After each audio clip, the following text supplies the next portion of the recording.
Hello everyone, and welcome to another live stream here on the Twitch.tv /the Xisuma, where I'm doing two streams today. I actually had like a very different plan, and then just realized there's no way I'm gonna have time to do this. And also there's this crafter block driving me mad, all the possibilities, all the things we could be doing with this. So I thought, well, what do I want to do today? I mean, I'm streaming later, but all I want to do is mess around with this crafter block. Right? And you know me, Mr. Productivity, always signing myself up to do loads of things. I was like, do you know what? I'm going to chill and mess around with the crafter. And I'm going to stream it.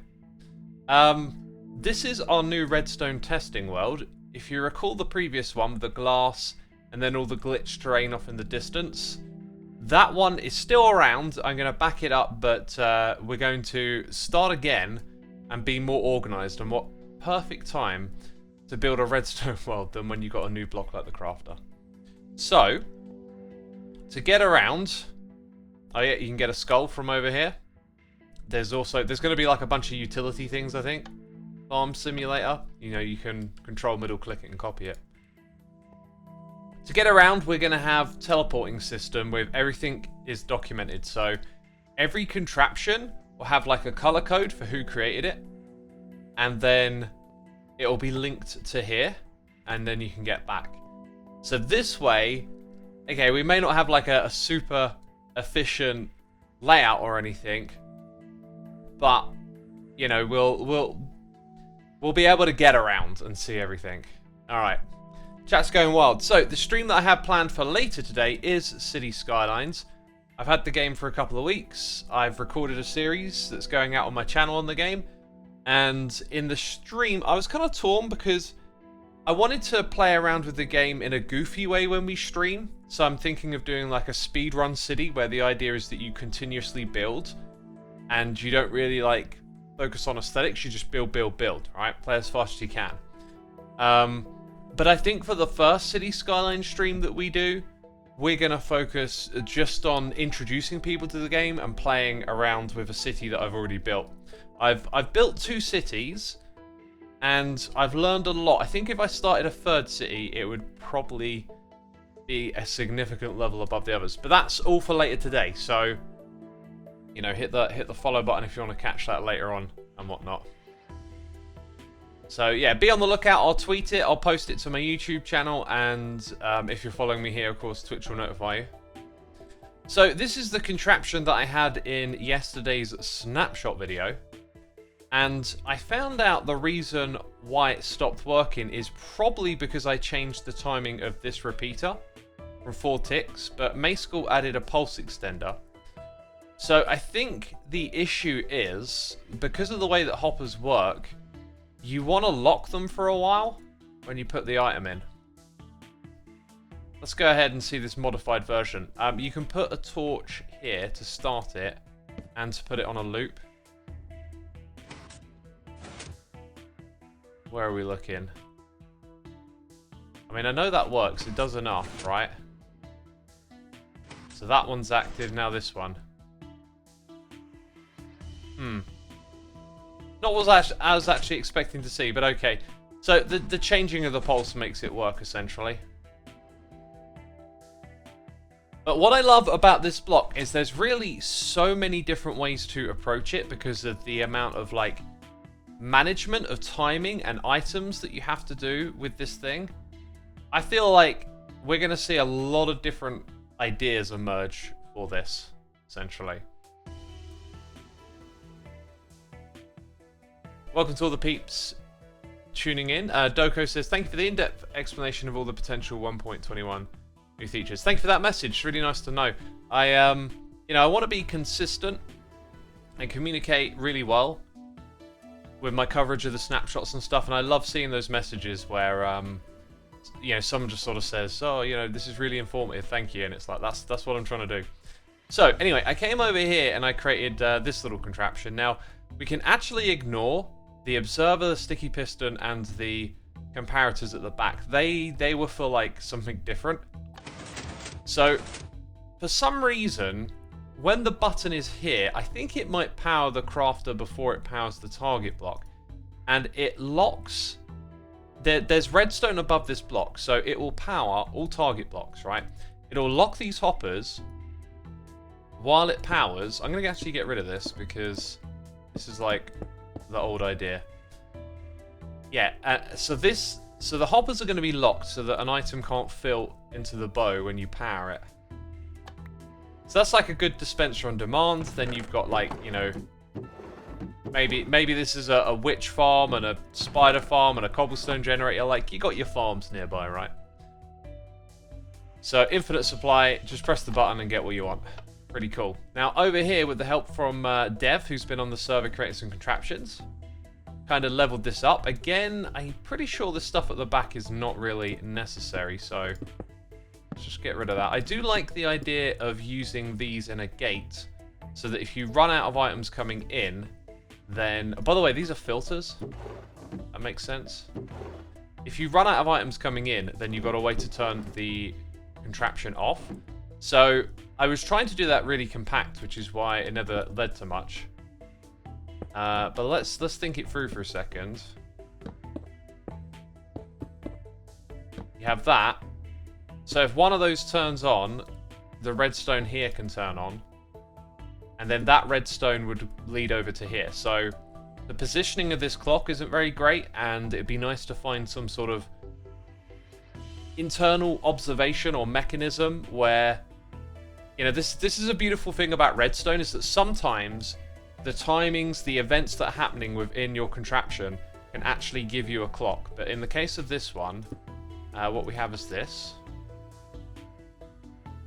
Right, so the signal length here and the way it powers this just works. And if we watch these fill up, it does it in a way where everything gets to refill. You can't go any faster than that. So, like, you know, I love this block so much because technically we've got a piece of redstone dust down below that doesn't interact with it. This thing could face downwards, have another hopper pointing into it, another feed of items going in, and it could craft faster. It's really great. It's really great. Skylar! Xisuma, thank you ever so much for the raid. Welcome all the raiders. I probably butchered your name. We got Torn Open Squeaky Toy here for 13 months. Thank you so much, my dude. Appreciate it. 13 months of support. Wonderful. I'm going to lose my mind to see... Why do I get notifications for X's stream so late, says Asher Sushi Gamer. You're actually here right on time. We've only just started. Danny Glaze, thank you for 50 months. Appreciate it. Appreciate it, my dude. Thank you for your continued support. Use the gate output to lock the crafter. Gate output? Oh, right. So you could just permanently power... I'm not sure where I'd hook it up to, but my idea was to hook it up to this bit, right? And I think the way it would activate, you'd still have items in reserve, so it wouldn't break. So another thing with these contraptions is that we're going to be sensitively managing like the flow of items. So I think you'll see some people bring items to the crafter. So it's like if you've got them, use them. And other people will prefer to like sort of flood items in like this, have a stockpile. This is definitely my preferred idea because it allows you to sort of craft, where I think systems where you store your items elsewhere and bring them to the crafter, they're going to be more intricate and slower, I believe. But yeah, you're going to continuously hear me today comment on the different approaches because I've been giving it a lot of thought. Now, as a redstoner, I'm not very good at like executing, but I do understand the principles.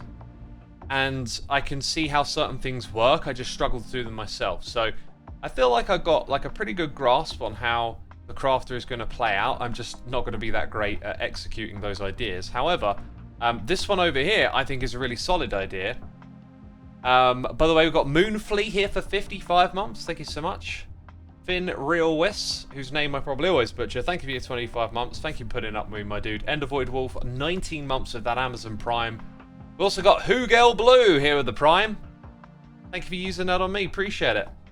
Thanks for your tremendous support, peeps. I hope you've been enjoying the videos. This really is like a new moment for Minecraft right here. Now, the crafter, as I said in my video, it doesn't really actually revolutionize redstone. It doesn't turn anything on its head. But look at what it does. It's given us a block that we can approach from so many different directions with existing redstone components, and it fits into a part of the game where we can reduce the grind, you know. It feels so right, and it feels a bit weird that maybe it's taken this long to finally turn up. But the way that this has been implemented, okay, is fantastic. I just feel like, you know, this is just wonderfully implemented. I've read a lot of comments, okay, people get it, they're enthusiastic. That was sort of the point I wanted to land on there, is that it's not going to revolutionize, but like we're expressing our enthusiasm. We're saying this is great, this is going to make redstone fun again. It's like you've given us something that brings us all back to our little testing worlds, gets us back into Minecraft and tinkering with redstone the way that we love. That's what the revolution is. Hitachi08, thank you for 40 months. Woo! Got some long-time returners today. Incredible, those numbers, dang, they always blow my mind. Thank you so much. Mark News says it's marvellous that they finally added it. It is, yeah. And the other thing I wanted to say is that I've seen some people being a bit dismissive in my comments, like, oh, this has been in modded Minecraft for years and stuff like that. And, you know, it's better in modded Minecraft. Right, like, when it comes to mods, mod makers can put whatever ideas they want into the game. Okay, here you go, here it is. They don't have to provide a level of support or depth or consideration for the game design that Mojang have to do. So when Mojang adds stuff to the game, they add it at a slower pace because it's got to be well thought out, it's got to be something for the long term. If you take some of the crafting experiences from modded, like Refined Storage and AE2, they're just not Minecraft. They're just... They're adjacent experiences that have been pushed into the Minecraft game. Minecraft is a great sandbox for doing that, for bringing in other things. Look at the Vault Hunters mod pack. You know, that brings in a whole different experience to the Minecraft game. But when you take those ideas, because it's always been an obvious idea since the moment crafting existed, I'm sure Notch, everyone at Mojang has always known you could automate that, right? But how do you do it in a vanilla way? And you know, all the components have been added slowly over the years, like first was pistons, then you got hoppers, comparators, observers. Each of these things now actually really complement the ability to do this. The way they've designed the interface, the way you can put, you know, a single to a stack, it all plays really well for the tinkering nature of redstone. If you put in a mod like AE2 or whatever, you're just supplanting, like, you know, all the stuff it does with cables and power sources and blueprints and crafting machines. It's not like redstone, it's like a different style of play. You say that X Britannia has had the same auto crafting system that this crafter brings for ages, haha. Yeah, that might be true. There might be some mods that are very similar to this, but when I read those arguments, I didn't see anyone mentioning specifically Britannia, just ones that I knew of that I had done myself, and it's like, that's not quite the same thing, you know. Right, I'm enjoying this hot bevy now. Vegeta 2001, thank you for your 5 months. Hello, hello. How you doing, X? Did you finish the language game you were playing? Not yet. I might pick it up again, but it'll probably be a while before we jump back into that. I really wanted to keep going, but I just got that feeling like I might be hitting my head against the wall. I might also just play it off camera, you know? We'll see what happens. Oh, this is very nice. Just what I needed. So, really well implemented, I think. All the little details about the block are fantastic, and the way it works fantastic. So, this is my contraption, you know. I'm going to do probably stuff like this, where you have infinite chains of hoppers. Now, you could also put filters into these, right? So you filter out, like you don't store as much. If these are 4 different items, and you have that continuous chain, you can do this in a way so that every single hopper there just has 1 stack of iron ingots. Now, because of that, you obviously store less in the system, but it makes it more of a problem when it breaks. When you run out of iron, you got an issue. So I was about to comment on how you would need like a lock on each of these crafters, but what you could actually do is have your comparator here to detect when you run out, And then sometimes with redstone, you don't need everything to connect to redstone. You could just connect it to a lamp at the front here that says don't use, you know? Instruct the player that everything's run out. Or, if you've designed the layout in a different way, you could perhaps remove... I don't know quite how you do it here, but, you know, like you push some blocks up with a piston and you remove access to the buttons, right? So the buttons here will give you... which way around is it? The bottom one is 1. Gives you 1 of an item, or if you get multiple, like the door, you'll get 3. The button at the top will give you 8. If you happen to need a bunch of iron blocks, there you go. Now what's cool about this is that it's 1 wide tileable, but that's only true because everything uses only iron. Like, when you start to introduce more components to the crafting, you're going to lose this 1 wide aspect, I think. That's kind of how I'm seeing it going. House of Meza says, do you even need the observer there? Yeah, the observer is why you get 8. See how that works? Now that... Oh, that's because I never put a recipe into that one. But that points there. Oh yeah, it locks the interface. There you go. Being able to have its auto-craft cyan dye and other dyes can only be obtained from crafting.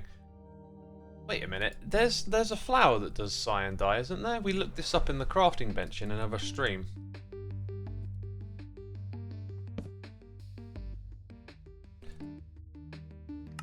Yeah, there's a flower for it. I thought so. Okay.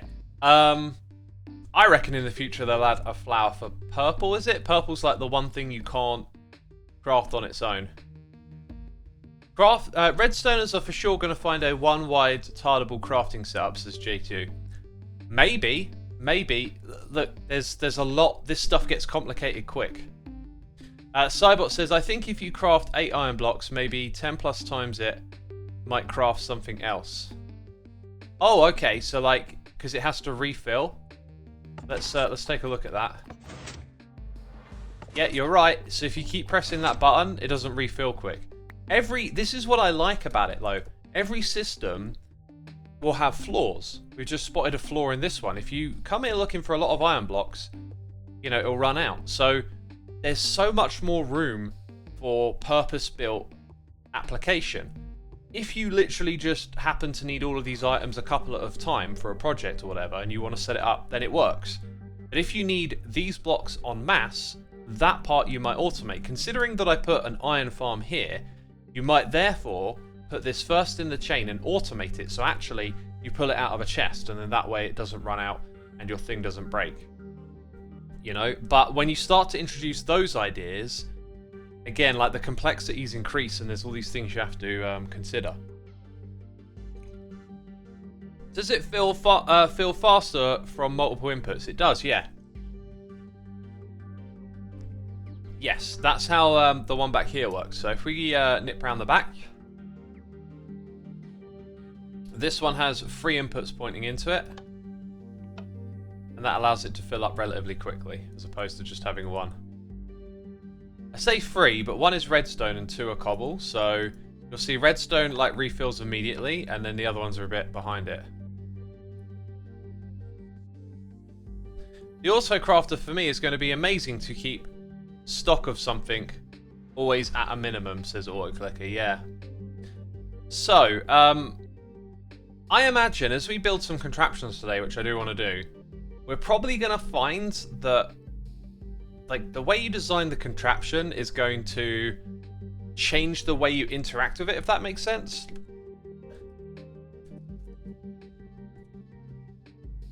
Yeah, we've got to get the second coordinate.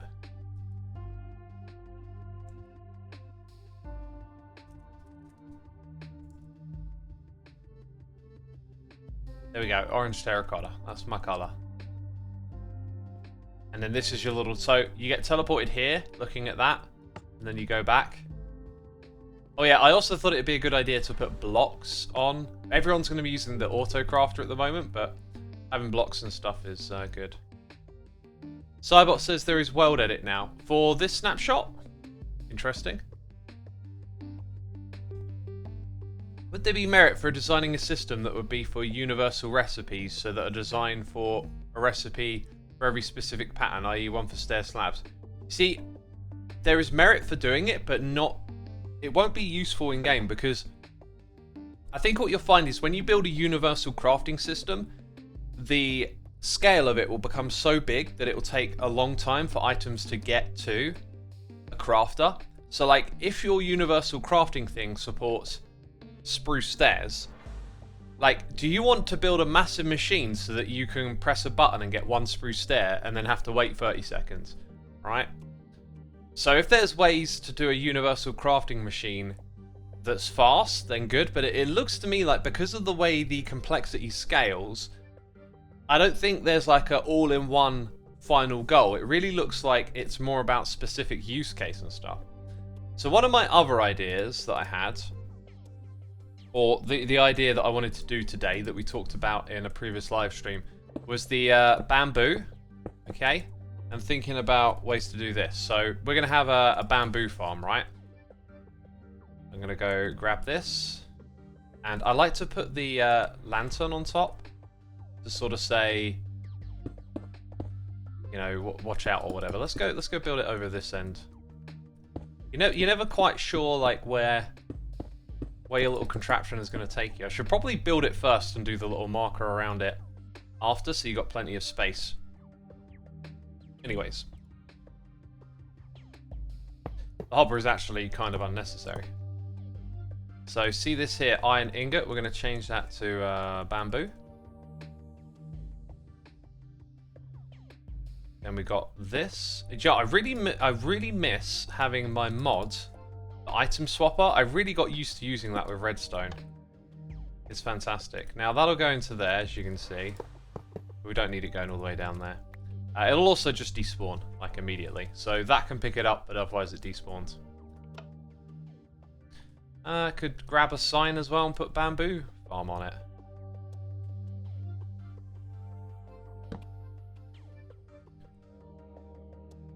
So we can simulate a bamboo farm that basically is going to keep a hopper fully stocked. That is probably not too difficult. Then there's this idea of like, what if you produce more than that and you want to feed in multiple chains of hoppers? This is why I think this block is so fantastic, because it gives you so many different approaches now. So many different ways you can look at what you want to do. So, right, we've got the crafter. I think what I actually want to do next is a bit of a project board. What other orange blocks have we got in this game? What about red? It's very orangey. Okay, so bamboo can make things like sticks. And then we want to make that, and then can we make that? I think you have to strip that as the player, don't you? So these make those. Alright, and you might start to see where this is going now.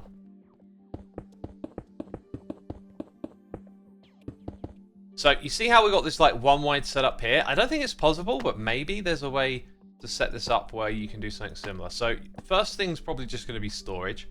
Then you're going to have sticks. Then your bamboo's going to flow over to making these.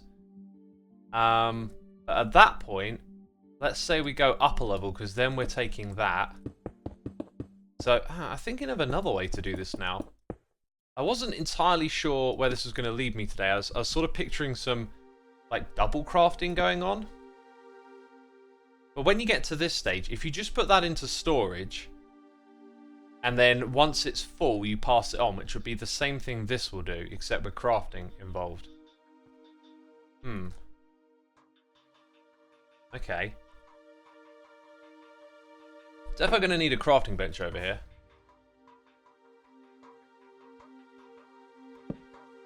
So type in bamboo. So then you get to... That don't feel right to me. Where's bamboo mosaic? I should have all recipes.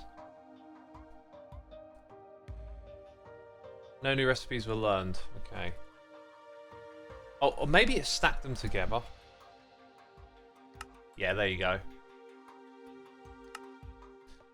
Interesting. So when we get to the next bit, it's like bamboo. No, stairs, then slabs to move on. Let's type in bamboo again. Yeah, but then we got all of these items. Huckle, thank you ever so much for your donation. Appreciate it, my dude. Long time no see indeed. Long time no chat. What do you think about the idea to make the crafter UI work like a reserved template slots for items in Factorio containers via middle clicking an item to a slot? This way we wouldn't depend on feed order for the recipe. Thank you for the donation, my dude. Hope you're doing well. Long time no see indeed. Yeah, I think it's a bit of a slippery slope. Well, no, that's the wrong term totally. It's not a slippery slope. It might be too powerful. Like, once you turn these into filters, you probably don't need the toggleable slots anymore. The middle clicking of a slot is probably going to go against the simplicity that they tend to strive for.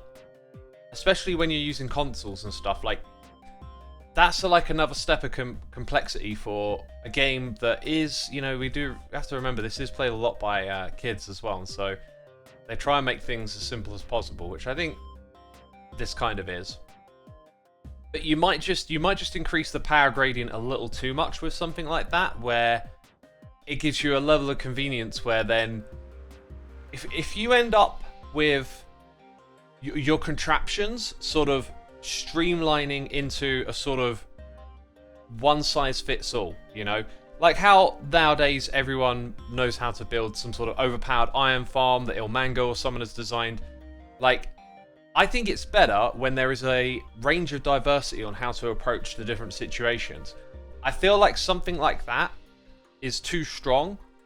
You know, you'd have to play around with it to really know, but it feels to me like it would tip the scales towards that sort of like universal crafter. It'd become a lot easier, and therefore you would take a different route in creating your contraptions. Like, one thing that sounds good but maybe not is that you wouldn't get punished when you run out of a material and then you can't craft the next item. Whereas currently, if you don't detect that event happening, it then, you know, your contraption breaks, so to speak. And that flips the other way, because you could argue that that would be easier for novice players. So I think the real answer probably lies in like what is the end result, and I think currently the end result of the crafter is that it looks like it's going to give us a lot of diversity, like a lot of individualization for your goals and how you want to link your farms together and what you want to produce from them. And I feel like it could just tip it in that direction where it then becomes all too easy. So, you know, I could see it playing out being a little better, but for now I think it's good. Lucaro, thank you ever so much for 58 months of support. Greatly appreciated. Also, Lucaro built this, which is a cake farm, cake factory. I gotta say, it feels like it's a little bigger than I would expect. And apparently dispensers can't milk cows for some reason. No, they can't. You need you're gonna need a player with a bucket and then feed them empty buckets. So they're holding empty buckets, their inventory is full, the milk bucket gets spat out and picked up by a hopper, and then when you get those empty buckets from the contraption, just bring them back to the player. But yeah, I don't know entirely what's going on here. I just didn't think it would have this much going on around it for a cake. I guess, how many ingredients do you have? You got buckets, you got wheat, you got eggs, and you got sugar. So 4 sides of your crafter would need hoppers. Then one side of it would need to eject the item, and then the other side would be for powering it. So it is actually pretty tight. Anyway, if we go in here and type bamboo again. So, hang on, no, I needed to go here. This is tricky stuff to keep track of. So, like, that's going to be sticks and wood. That's just 1 bamboo. That's 2, that's 6. Then this one requires sticks again. So when you require sticks again, it's like then this has to come around to where you got sticks. I was trying to, in my mind, create like a linear flow of everything. That's the wrong block, isn't it? Oh, it just... No, okay, it's the right block, yeah. The planks just kind of look like that. Flipped, didn't they? Huh. That is what they look like. Right. So then you'd make the bamboo stairs. Then you'd make the slab. Or, wait, am I missing? I am actually missing items because, as we just asserted, you would do that, this, all of those things. Maybe the raft as well. And then you can create a chest from bamboo, so like this and this. Like if we really want to make everything, if we want to just be a total challenge and try and have a complete bamboo set. Whoops.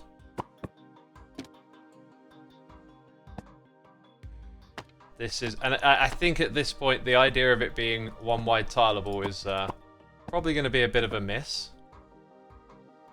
Okay, so that's all good. Go back to the bamboo again. So that's when we then create the slab, which allows us to create the mosaic, and then the mosaic creates this and that. Then when it comes to sticks, I'm not too sure where I would go after that point.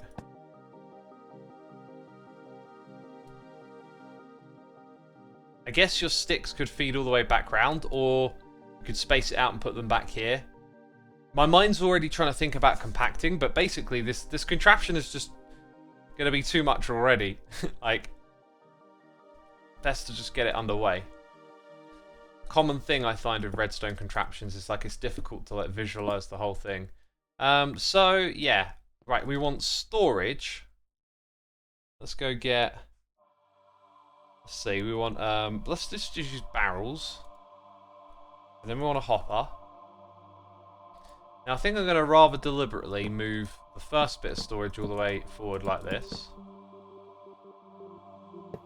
That will pull from it. And then that sends it over to the next thing, right? So this can pull and fill up with bamboo, but this will also be able to chain it along to the next one. So after that, we got sticks.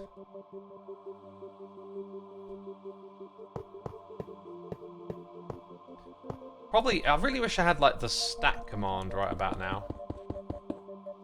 I really would like it if they introduced better ways to place blocks. Anyway, you can kind of see what we're going for. So, this can't be that, it's got to be sticks now, right?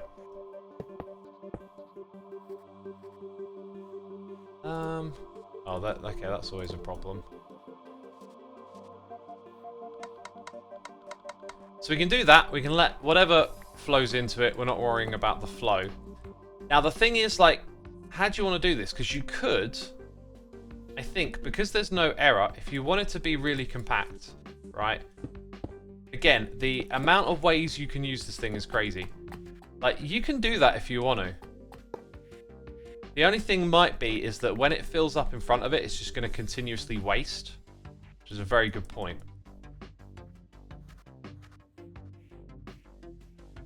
So in order to eliminate waste, we're going to need height here. I think I've started this contraption too low, possibly. Let's start again then. So I'm going to put that there. And it's going to filter in. Oh, yeah.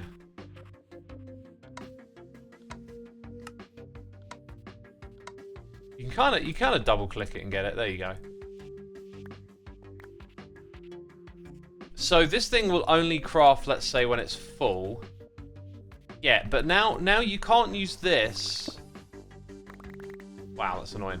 You can't use that as your clock for powering it because it fills up like this. If it only had one in each time, you'd have to wait for it to refill. See, that's one of those things where it feels good, but again, it would be easier, and so it makes the redstone more complex.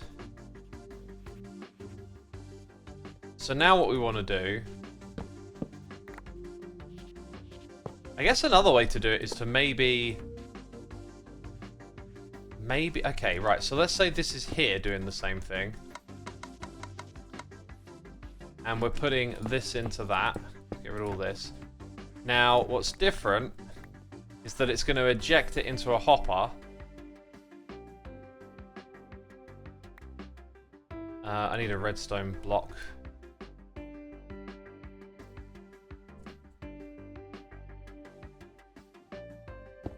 That's my redstone block. By redstone block, I meant that. Oh, what happened here? I thought I set that up correctly. Oh god, look, see now my inventory's full of bamboo. Alright. I haven't thought this through either. Trying to do all this one wide makes it a bit annoying as well. Don't you just need a 1-tick delay every time the crafter has something in it? Maybe, but like the problem is that it gets more than just something in it. So I was thinking we could... Okay, I know. I can see it again now. Again, so this does have to be in a different position. Maybe? Because then that's going to be there. Yeah, that gives us enough room. Okay. Did that right.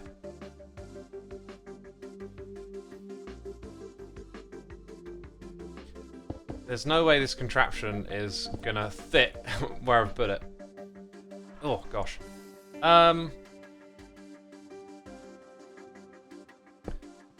So maybe what we want is... Even that's not quite there. Man, maybe I am just like not in a redstone brain mood today. I'm going to sit down as well. Maybe my brain just don't want to do redstone today. Sometimes it's like that. So you got bamboo, boop, just as the second goes in.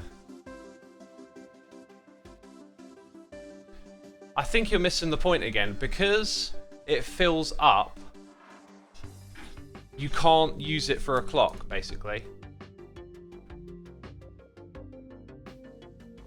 I mean, the other idea could be that you put a dropper behind it, right? Like, you have a dropper that says put 2 in, but then you need redstone to like double pulse the dropper, and I don't know where that ends up.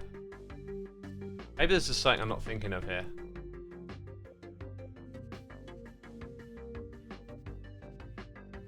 And by the way, I'm also always thinking one wide, which just makes it extra tricky. Probably a bad habit to do that. Might need a bit more space here, really. Yeah, let's not think one wide for a second. So we can have bamboo going into that, but we want to detect. So this would be at this height, and say, okay, we got items in there.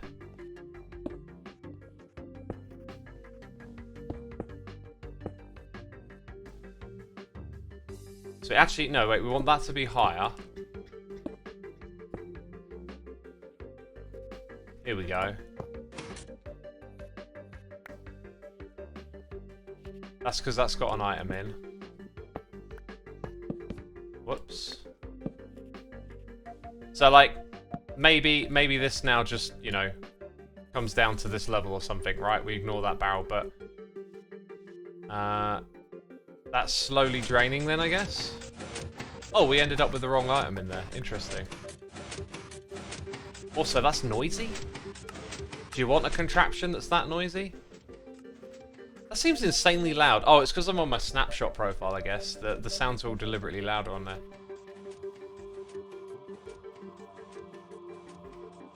So there you go. And then eventually what's going to happen is this all backs up. And it don't craft no more. I want that bamboo. Okay, but then you come over here, you take out a stack, and then it starts making some more. So, yeah, that kind of works, but it's not great. Alright? Anyway, now we've got a supply of bamboo and sticks. The next one is going to be very similar. We might even be able to make it tileable again. So, that is correct. Do this. Do that. Put in our comparator, which we have not selected.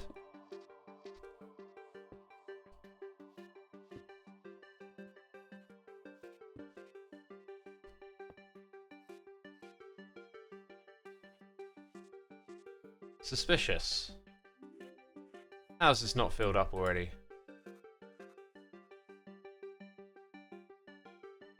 Is it going in? It's going in.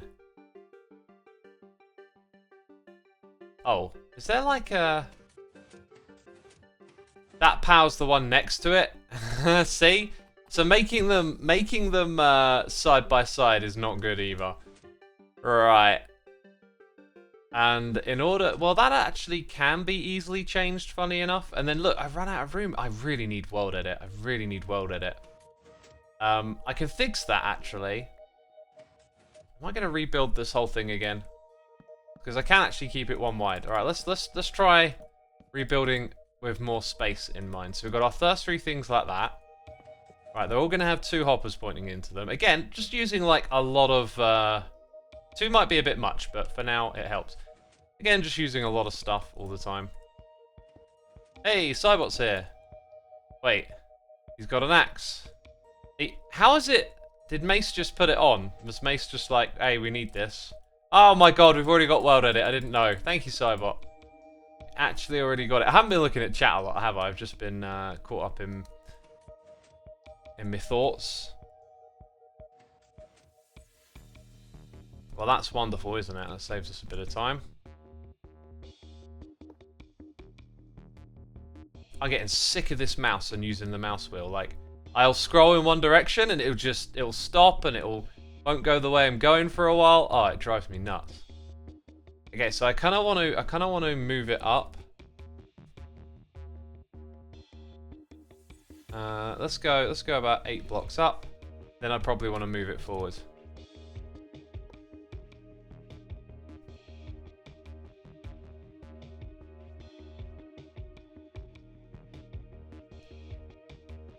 And then we'll go that way, 8 as well.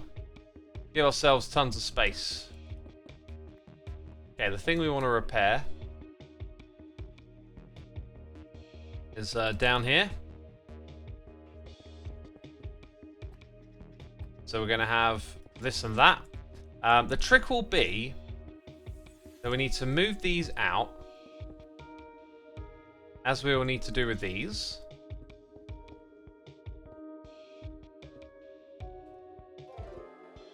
Hey, Speedo516, gifting a sub. Very generous, generous of you. Gifting a sub to Soundwave Hope. Thank you for doing that, my dude. Your generosity is appreciated. Oh, look. No, it's changed. No, it hasn't. It just needs that there. Right, and then this one's still in the process of crafting.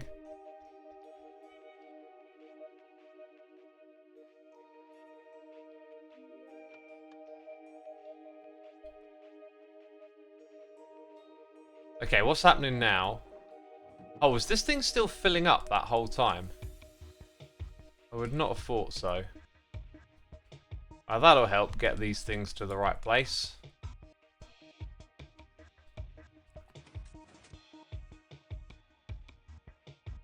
Yeah, luckily this recipe doesn't break along the way. Otherwise, this is like a bit of a hacky way to do it. And it's kind of slow as well, but look, it's going to get there now. You know, I'm not going to say this is like the best way to do it. We're experimenting. I feel like this should highlight just how these systems are going to have like, they're going to be so unique. They're going to have like shortcomings and strengths and yada yada yada. So anyway, next one is to turn that block into this block. So we do the same setup again, I think. Right, but then we want it to be powered twice if we're going to keep it nice and compact.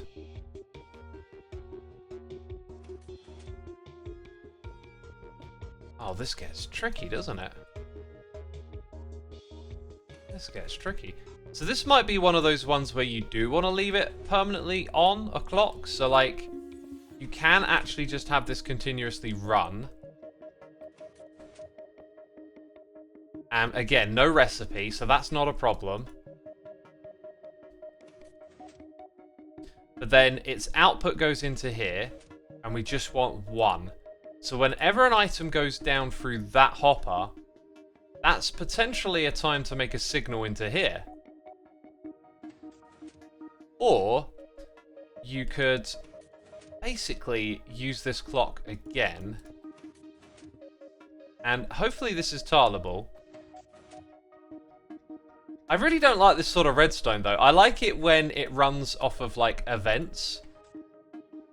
Oh, I can also... Yeah, I can also close the slots. I forgot about that. Okay, that's interesting. Huh. But I don't want that to touch... Well, then I don't want it to touch the one above. Oh, and now... Okay, that makes sense. Let's grab a target block. Okay, so now that actually does the job of those two, which kind of means this thing might as well be down at this level, right? And then that doesn't even need to be a target block. So, very, very curious. Interesting. In fact, we don't need the piece of redstone anymore. This is interesting. Learning some things. So when you want to make like one item into another, you can do it like that. Okay, that's pretty good. I'm impressed with that. I didn't think that was going to be... Well, I'm not going to use the word elegant, but it's definitely not bad, is it? Plus, this runs on a clock that, you know, you can have run infinitely. Again, not the best way to do things, but showing you sort of like, there's going to be so many ways to do things here. It's going to be really cool. So after that one, where do we go to next? We go to the door. Now, this is where things do get tricky. We have to... Yeah. See, there's a part of me that wonders, do we want to build this module every time, or do we now want to start feeding this into the next chain of events, right? So, you know, look at how, in order to put more redstone in with our chain, we have to bring everything forward because we really like that neat symmetrical row of blocks in this game, right? I should probably point that out, that is a bit... air quotes pedantic, if you like, but it's kind of a typical thing that we like, is that sort of symmetry going on. Okay, a decorated pot. Hey, new redstone component. Decorated pot is now the block that we want there. Okay, so like, I'm gonna leave these as is. Oh, is that one not full yet? Oh, you're not working currently. Is that just because of world edit? Can this one break? It can if you run out, because you could have... actually, I don't think it can. Here's how we can experiment if that breaks or not. One, because remember, it fills up like this. Yeah, so it never breaks. So this one doesn't need that. Okay, and then that makes me think, where's its crafter again? Can this also power the one next to it? Actually, no, now it's powering that. So now we don't need this.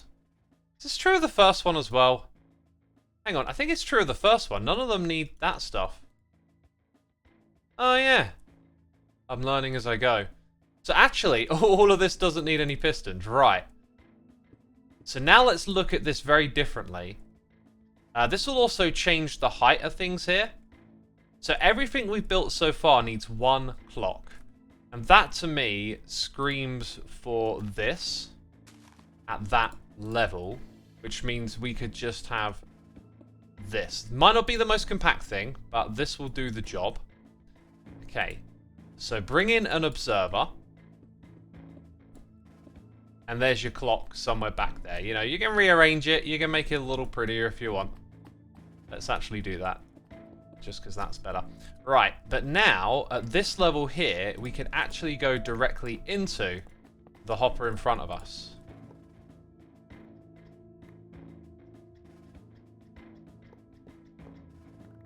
Again, placing blocks. I wish we had more tools for it. I've got some quite militant music on right now. Now, you got sticks in you, which you shouldn't have. Why do you have sticks? Where are those sticks coming from? Is it coming from the one next door? When... Oh, no. There was a reason we had that. I totally forgot. Oh, my God. Okay, this is such a typical moment for me. like, you lose sight of why you did that thing you did earlier. Because then I'm like, oh, wait a minute. This thing can't craft anything else. I lose sight of why we set it up that way. That's fine. That's fine. This is just me doing redstone. I always strive to do better. I always want to be better. But this is a very typical shortcoming for me. Like, I do just sort of lose track of the reason I did that thing a minute ago. Okay. You know, with redstone, you're always holding, like, lots of different variables in your head at once. And it can get a little overwhelming. At least it does for me. It's the same with other puzzle games, and like, fact, we got the music for Infinifactory playing right now, and like that is another game where you just got to keep track of all these things, and you get overwhelmed. And then there was a reason why that was different. It was because we couldn't power them directly, so we had this, which led to that. That doesn't look the same, but it kind of is.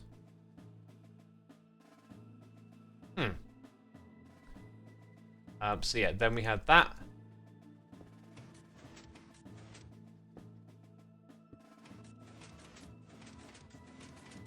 Not sure if that's doing what it's supposed to now. Kind of don't like that. I think I might modify something here. I think if I put a redstone repeater, we can make it less clocky. If I do that. Also, I think we might have been one-ticking it, which is bad. Because, yeah, we should definitely be crafting more right now, and those should be down. Okay, so let's see what happens when...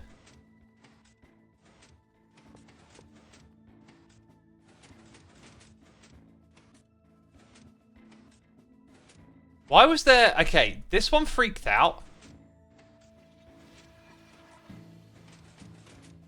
Why does it freak out? Look at it, it hates it. That's not even changing and this one's powering. I am very confused. Okay, first of all, wait. We're not actually getting bamboo into it. Why is this one activated? This one... Is it being quasi-powered by that block? No. It'd have to be this. Is quasi-powering itself, maybe? So therefore, these would need to be back. I think it's actually quasi... I think I made some sort of weird quasi-powering block there. I can do that. Now I don't think anything's being quasi-powered. So when we put bamboos into this thing... We've got a different design to what we had before. Just pointing it out. Right, and then will these items ever accidentally go over by one, I wonder? Let's take that out. Make that observation. Oh, we can actually put a container here. In fact, we should put pots. Yes. Because they'll flow down into the... Right, so that'll stop any ambiguity about where the items go. That's cool. Alright, so pots came in useful again. I mean, it could have been any container. Right, this looks a little better than we had it before at the back. So the next thing is... Right, so we have to remind ourselves, we don't infinitely craft because we are continuously pumping items in, right? Maybe in a different system, you wouldn't need it set up like this. But for our uses, it has to be this way. So we set up this clock for this thing because I misunderstood that, or at least I forgot about that.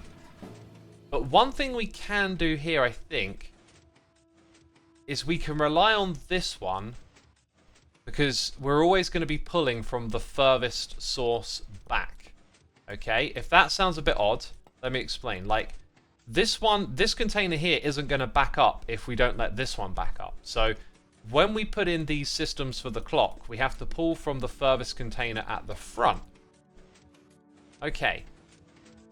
There's no way to connect redstone dust to something directly above it. I kind of wish that existed. That would be really cool. But yeah, we need to get our clock to power that. And if we just follow what we've done already, it's going to be this with that there. Okay, so it's just offset a little bit. And currently we can just put redstone here. Actually, no, we can't, because then it back powers itself. And I think like the other clocks will do that. Okay, so we've got items in here.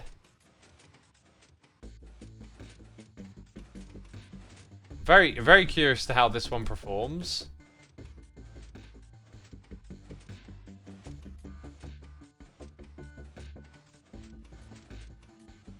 It's actually working because it's slow, isn't it?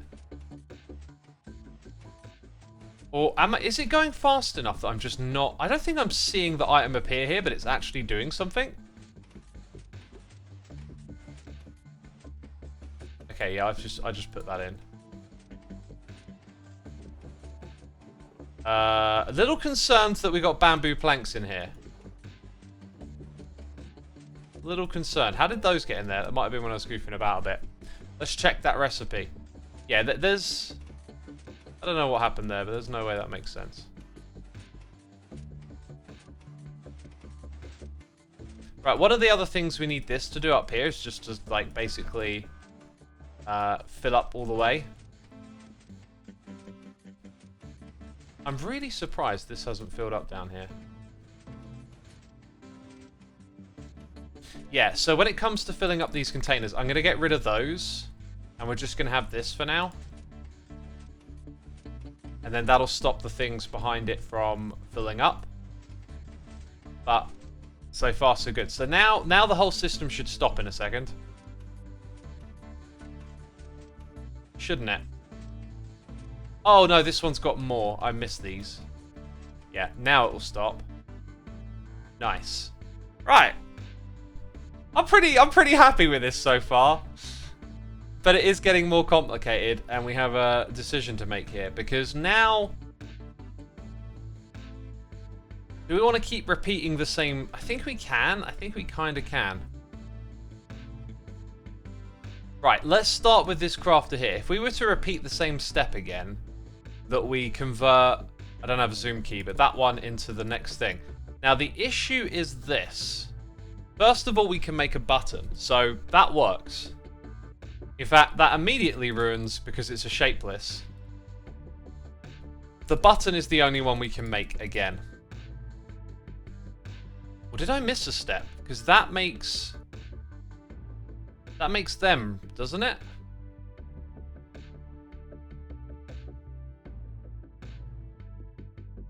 Wait, and then it goes into... what are we making here? Oh, sorry, that's the output, isn't it? That's the output. Then we do that. So therefore, we have to go that, and then... oh, no, we would have like another one here, right? So we're looking at 3 steps. Okay. The only thing it can make on our current system is the button, is kind of what I'm getting at. So if we do this, it'll make the button next. And then, like we've seen before, we have our hoppers here. I'm wondering if this is going to go that far, this idea.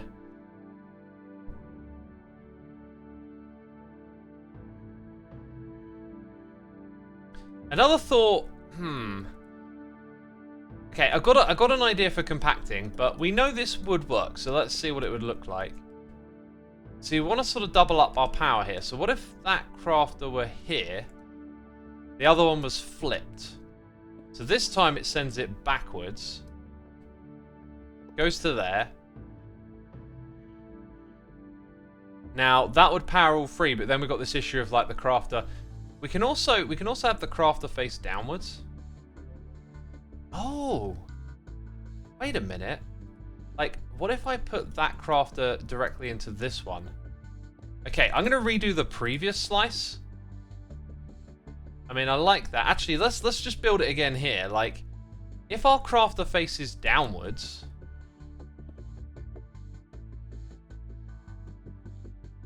and then that... hang on a second.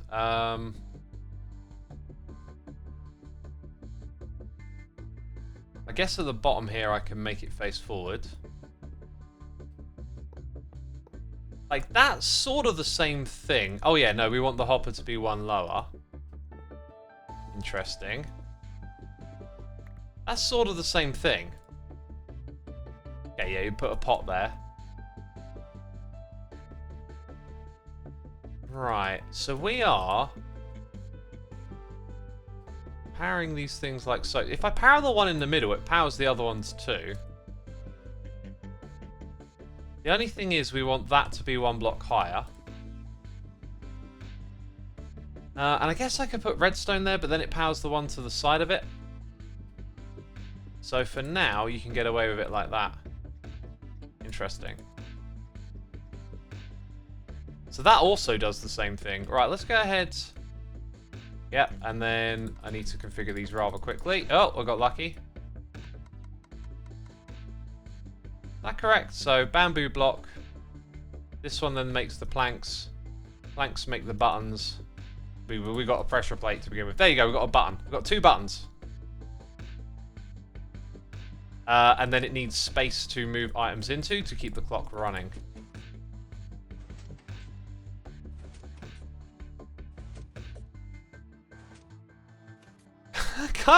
That's interesting. That's interesting. So the previous slice that I made could be different. So chaining hoppers together is a thing. Hang on a second. Okay, so like, we could look at this rather differently now, because the next thing... Okay, hang on. So, right, we're doing this with these clocks, remember. Now what we want to do, I think... Now we might want to use a comparator. Oh yeah, look, we're directly powering that, so actually this all needs to be pushed out by 1. Whoops. Oh, whoa. Oh, and then they would all need to be individually powered. Okay, that's interesting. Right. What did we have in that space there? There's a little space here. I don't know. I think it's just a full block. So that didn't mess around with that. So it was when we started putting this next one in. Okay, I think I'm actually going to switch that back and leave it as is for now. That's really interesting for me. So we'll do that. So, yeah. Okay, I think we might have just sort of accidentally encountered a new way to look at this contraption. So I'm gonna come over here. I'm gonna add the hopper. I seem to always have 2 hoppers in that slot. Is it because one of them had MBT? Let's say we do this. We look at them like that. What's the most complex one we got here?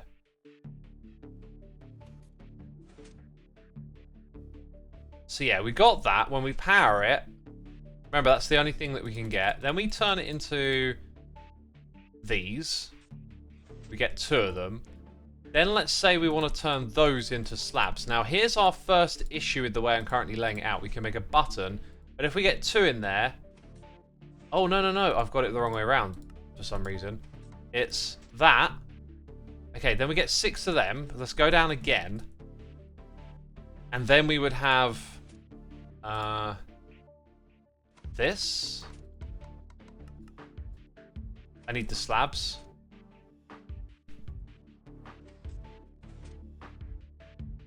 Bamboo slab. Then we make that. Okay. Go 1 below. So then you get your mosaic block.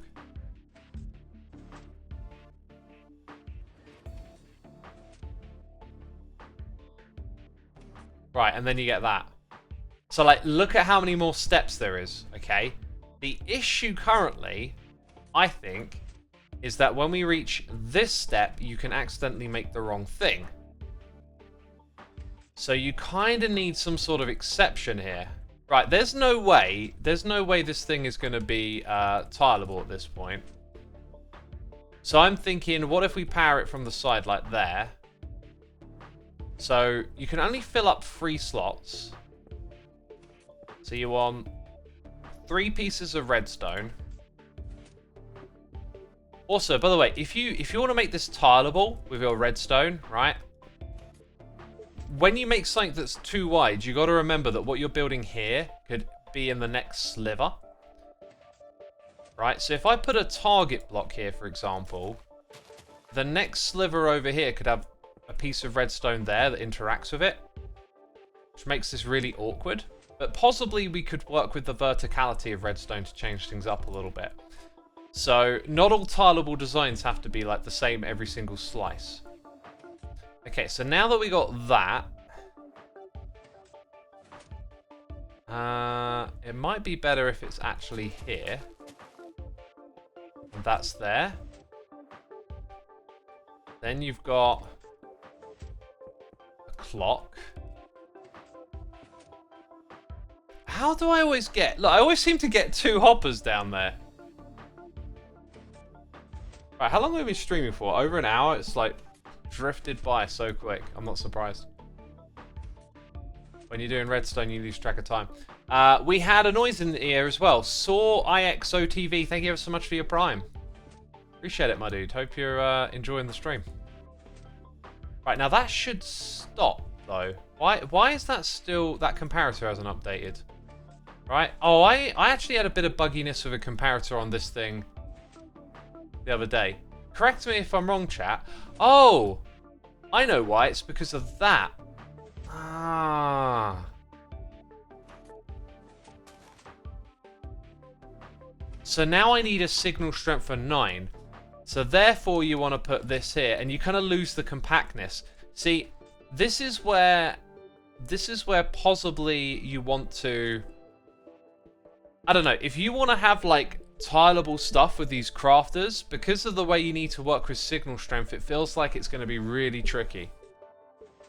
So, is there another mechanism here that I'm not thinking of? Like, you could count all the way to 9.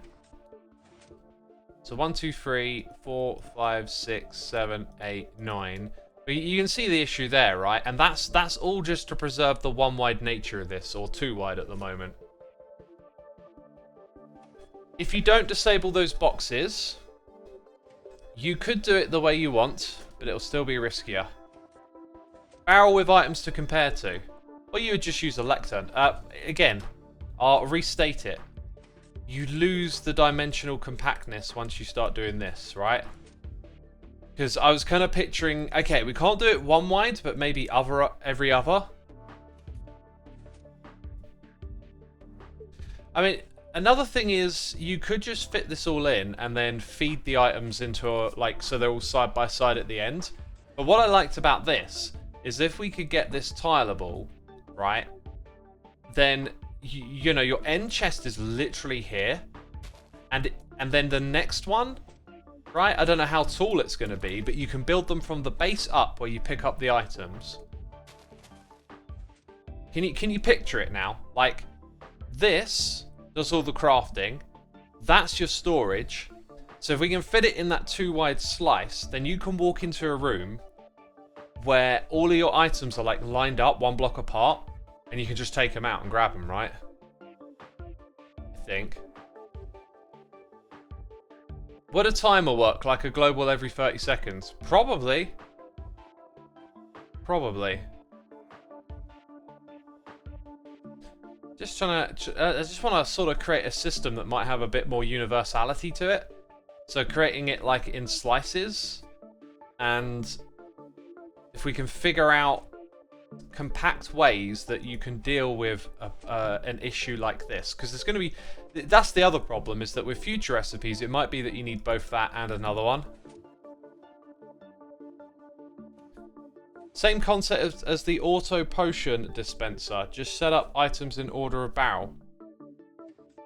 Not sure what you're getting at there.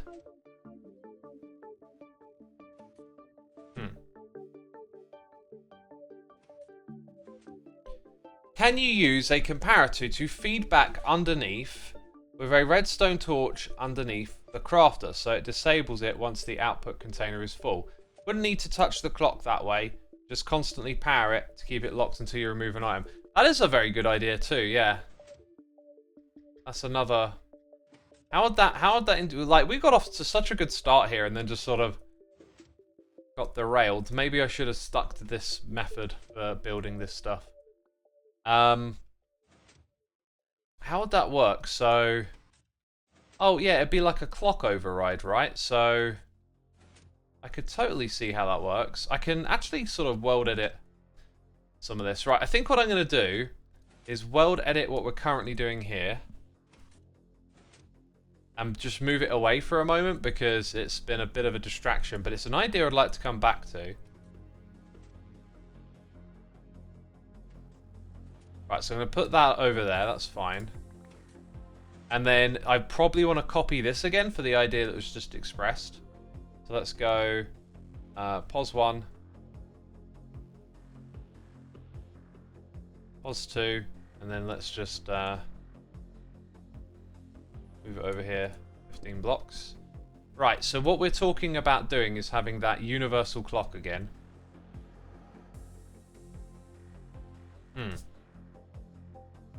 I was just thinking, like, you could use target blocks and redstone, but then your torch would need to directly hit the crafter. So I'm currently sort of thinking that the torch could fit here. Maybe the direction the crafter is facing is a bit of a nuisance. So, like, what if it faces downwards? Right, so we have it face downwards, like you saw a moment ago. Then we have our container. Not sure... actually, yeah, we can have a hopper below that, and we then can put our comparator here.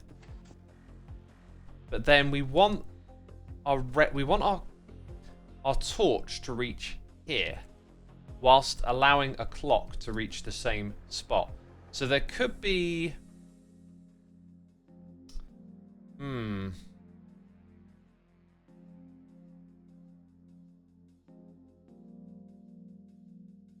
How do we... Not sure if I see the way to do this. Claire Prof says, hi X, just joined, what did I miss? A whole lot of waffling and a whole lot of redstone, I guess. Fegley says, jukeboxes are now a movable, toggleable redstone source block with variable signal strength. Is a jukebox movable? They changed so much stuff in this game and I just, like... forget. No, it's not movable. You might not need a torch since you want to override something in the output. Oh right, I just need a signal, right? Plus, right now that having items in is when we want that to stop. So therefore, this signal just needs to hit that. If that's a target block and we got this might be what we want. Okay, very important to have that. I'm going to get rid of all these clocks. Because if we do that the same way for these three, then we can actually have a clock at the top and a separate line of redstone. So if I do something like this... is that there an issue? I don't think it is. So now we're powering all of those, right?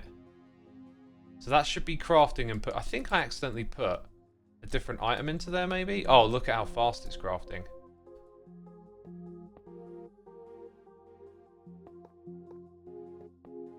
Okay. Wait. Oh. Okay. Did I break that by mistake and not notice? I think I might have done that.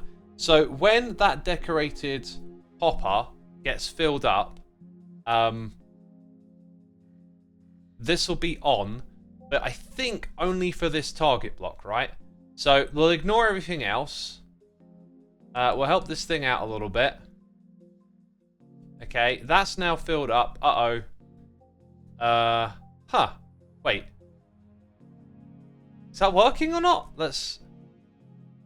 No, it is. Okay, so it's got low signal strength, so it's fluctuating between low and high, and this is fluctuating between on and off. But, like, that is always powered, and therefore this is now stopped and is filling up. That, I think, is a much nicer little system. So let's go ahead and do that then on the next stage. So we had the full block. You know what? It'd be nice just to have this. Look at this hotbar, man. We really need some inventory management tools, Mojang. Come on. If you would want to craft something more complicated like an armor trim copy, how would you do that? Or does the crafter only work with one type of item? Woody World, you have just given us a fantastic suggestion for a little contraption we could build. let's put a pin in that one and not forget about it and come back to it. You give me a really cool idea there. Really cool idea. So yeah, maybe one of my mods would be kind enough to just copy that into chat, because knowing me, in 5 minutes I'm going to be like, what was that thing? Oh, no. There was a reason that redstone block was there. Right, what was the next one? Was it just that? I think it was sticks. Oh no! I moved. I didn't copy and paste. Oh, bummer. Well, fortunately, I think we're building a better version of that original. One of the things I wanted to do in this redstone world was to like keep tracks of all the iterations of contraptions. Well, I'm off to a great start because I moved it instead of copying it and pasting it. Oh dear. Okay. Right, same thing again. I guess I'm going to have to break some blocks to place some blocks. Same thing again. Like, next problem. Now, the lowness of the strength might technically work here, but I'm not sure if that one's being locked. It's not. So, the low nature of the signal strength might just give us a pass. But if you somehow get 2 signal strength in, then you lock the one next to it. And the observer doesn't block this. So let's go ahead and put that over here then. Right, we might have just got on away with one there. Now this thing is ready for bamboo. Now it's creating sticks. This inventory is just disgusting. Right. Sticks there. Sticks here. Then it stops. And again, that signal strength that it's now put here, in theory, isn't bleeding over to the next one, which is very fortunate.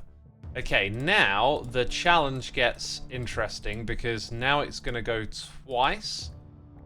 Was the next step in this contraption. So similar setup as to before. Can we keep this thing kind of tiled is what we're looking to do. Currently it's got no items coming into it. Let's keep it that way. So what we want to do is first of all remember it's a full block. And then it's, I think it just makes planks, right? Or buttons would be that one. Okay, I've forgotten again. Get a full block. It makes planks. Right, because that makes full blocks and keeps them. So then we're just taking that and then uncrafting it. And bam. So now, as you will see, the requirements for where this is 1 block lower. But then that's got to power 2 things. So now it's asking for a little bit of a different system. But we'll see if it can be compatible. I'm not optimistic though, so it'll help for that one. And then that will connect everything together, which won't be any good. Or will it?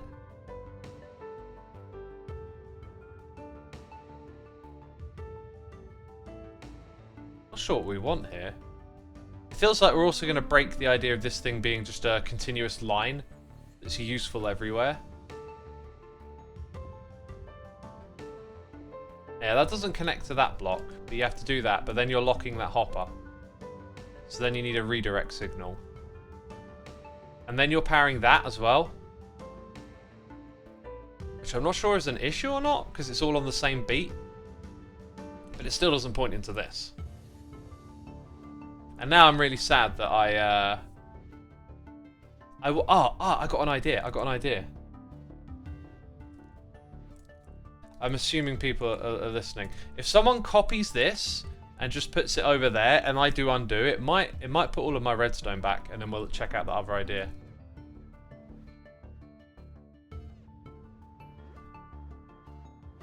But yeah, this is where it then gets awkward again. So I think Cybot's on it. Yeah, if you could make a copy of that and move it, and then I'll type, like, undo. And it might give me back my old redstone.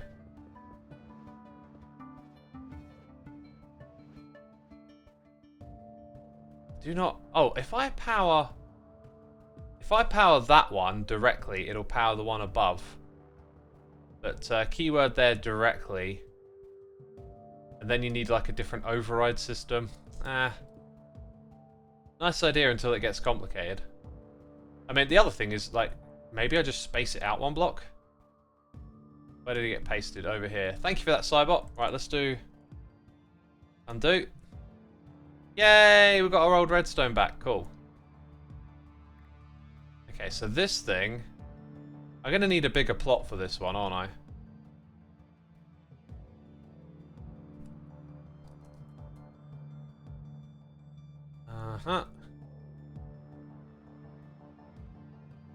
Actually, I think I'll move it across because I might be taking up too much space.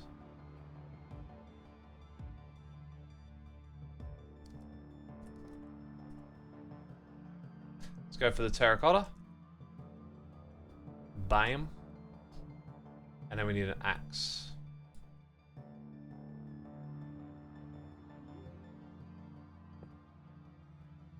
Anyway, how are y'all enjoying this? Like, I kind of came into this hoping maybe to do a little bit more, but sort of expecting it might be really difficult, like we've seen.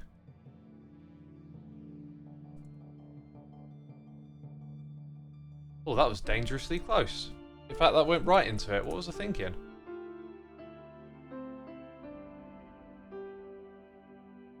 Much better. A little too close to that. Yeah, just want to really keep this like world sort of clean and tidy, which can be a little tricky with redstone worlds and stuff. But there you go. We put some contraptions into this area.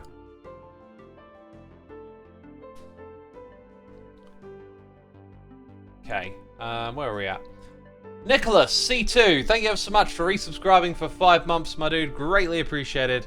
Hope you're entertained in enjoying the stream. Headset Hobo says, honestly, it's really interesting. This is basically an industrial revolution in Minecraft. It's really cool watching the discovery process that each person has. I'm glad that it is, yeah. And I am quite determined to try and find the sorts of redstone solutions that are like clean, tileable, scalable, and has that interface for the player. Because you could probably just make like a big jumble of redstone that works, but then you'd feed all of your like things to different locations, and it would be really uniquely specified. But anyway, I think we'll take a break and look at the smithing templates, because this was a really cool idea. I reckon I wanted to find this use case, but I couldn't think of it. But now we have a use case, so I'm going to go set up a little plot here for this use case.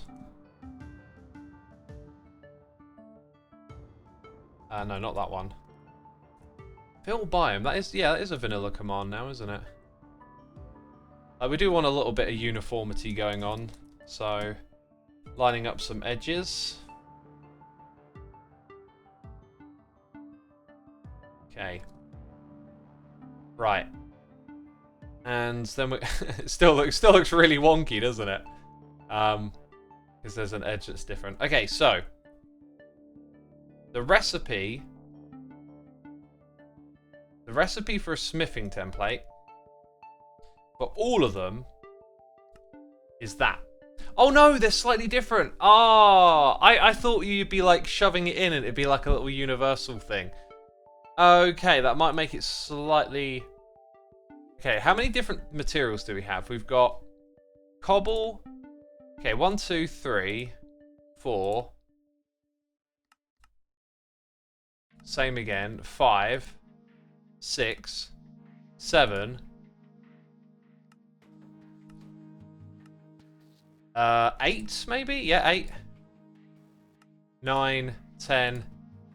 So 10 different materials. So either we make like a 10 wide contraption where you have like an item frame with the smithing template on, Okay? Better is that we make one... This got way more complicated. So better is we make one... Let's open this up again. Where you just put in the item and it duplicates it for you. Now the problem with that is that it's probably going to need like an item filter. So that you can say, if this one, create that material in the middle, which really sucks. Really sucks. Because otherwise you're going to need... Now you even need... Like, I thought this would be really simple. Put in your smithing template, duplicate it with diamonds, 2 pop out. Great. You know, then we just got to deal with the items going into here. But now we have to throw in an additional couple of things. Oh, this is actually like a really complicated project, I think. Which is a shame, because it seems so simple. Equally, we could actually take the simple approach and just make it so that there's 10 of them based on what base material it is. But that requires you to tell the player like which trims they're for. So you could write them on a sign, but better would be just have like an item frame with the trims on them. Robert Redbeard says, seems like a fun challenge. If you can do it, go for it. I'm just now picturing that you're going to need... You're going to need like to run your smithing template through a chain. So now you need lots of these in an item filter, which makes it expensive in survival. Could still be impressive in creative, of course.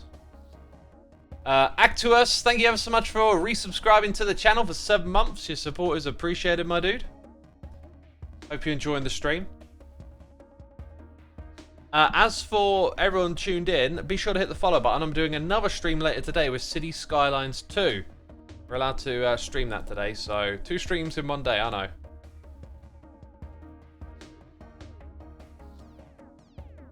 Thoughts on instead of programming recipes in redstone, instead the player inputs a shulker box of bulk materials, 1 for each slot.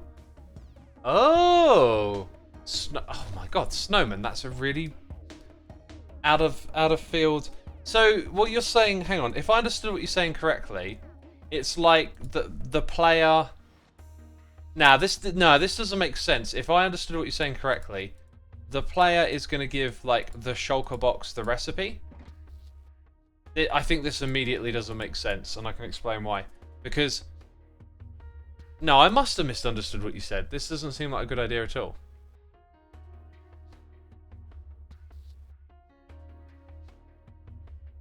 Unless you mean like you actually put 1 item in each slot, right, for a piston. Like you tell it the recipe, and then it filters it and goes and makes it. But like... That makes more sense. Okay, so I thought you meant this, and then it gets unloaded and put into the crafter. I mean, you put all the blocks here, so you might as well have done it in a crafting bench, right? But a contraption where you give it the recipe, if it can then put those items back in, I don't know how this would work.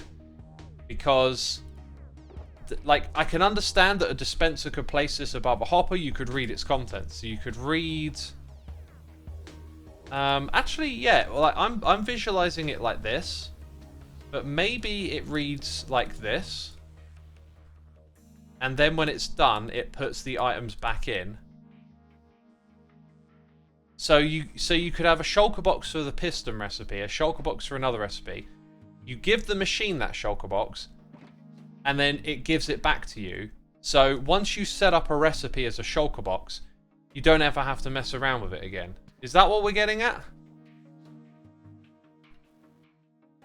I meant 9 different full shulker boxes. Okay, so you give it the materials, right? 1 of each. And then it says... So you give it a shulker box for the cobble.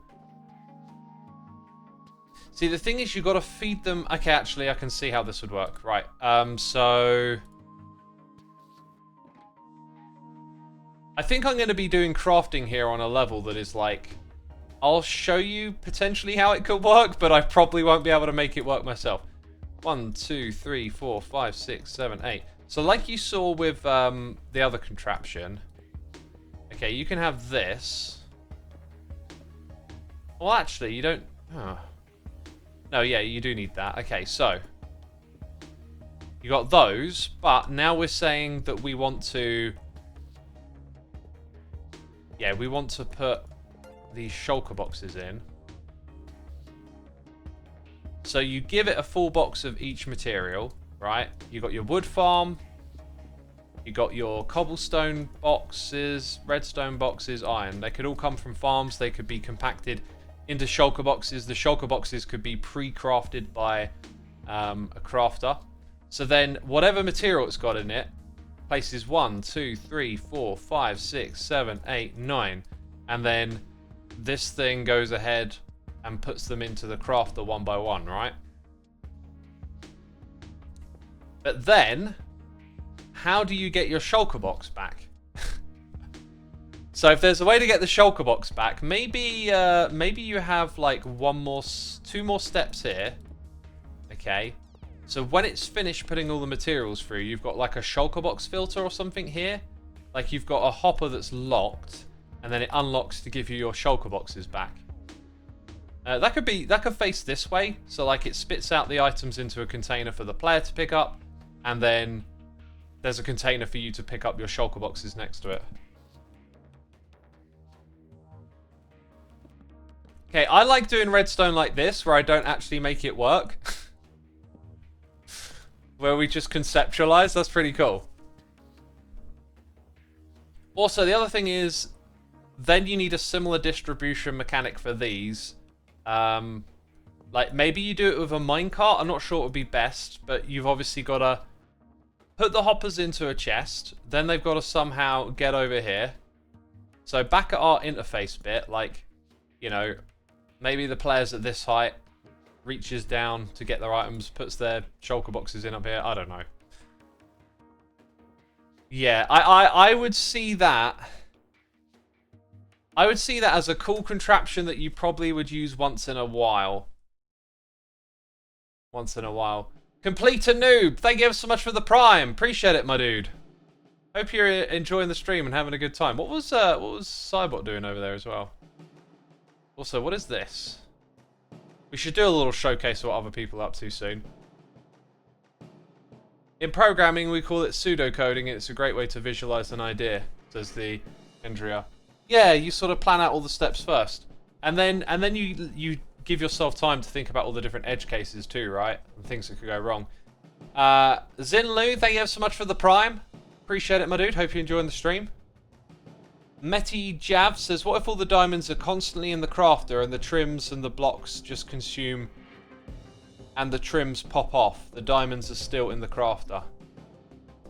Yeah, okay, so going back to this idea, you've just highlighted another issue of it, is that it's going to require you to store a lot of diamonds, right? A lot of your precious diamonds.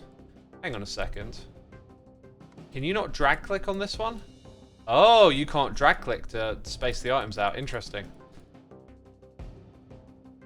So, like, let's actually take this out. Like, you're going to want 2 in at a bare minimum. Each time you craft one, you want your little cache of diamonds to feed in 7.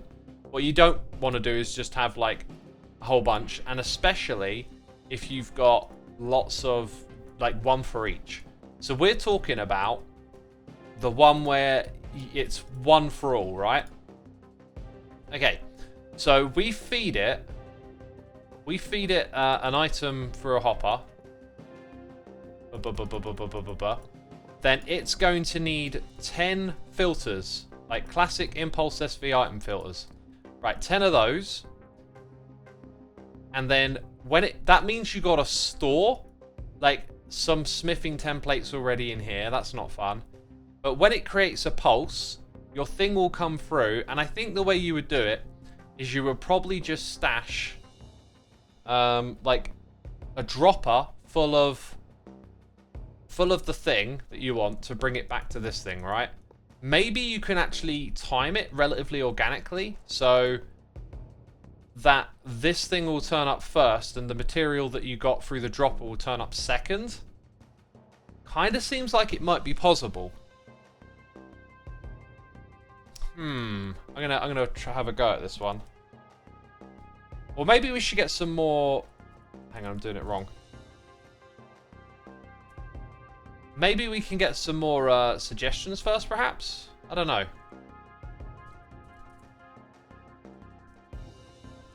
Because I know once I start working on this, there's going to be all these awkward edge cases. Let's hear more of your ideas for now.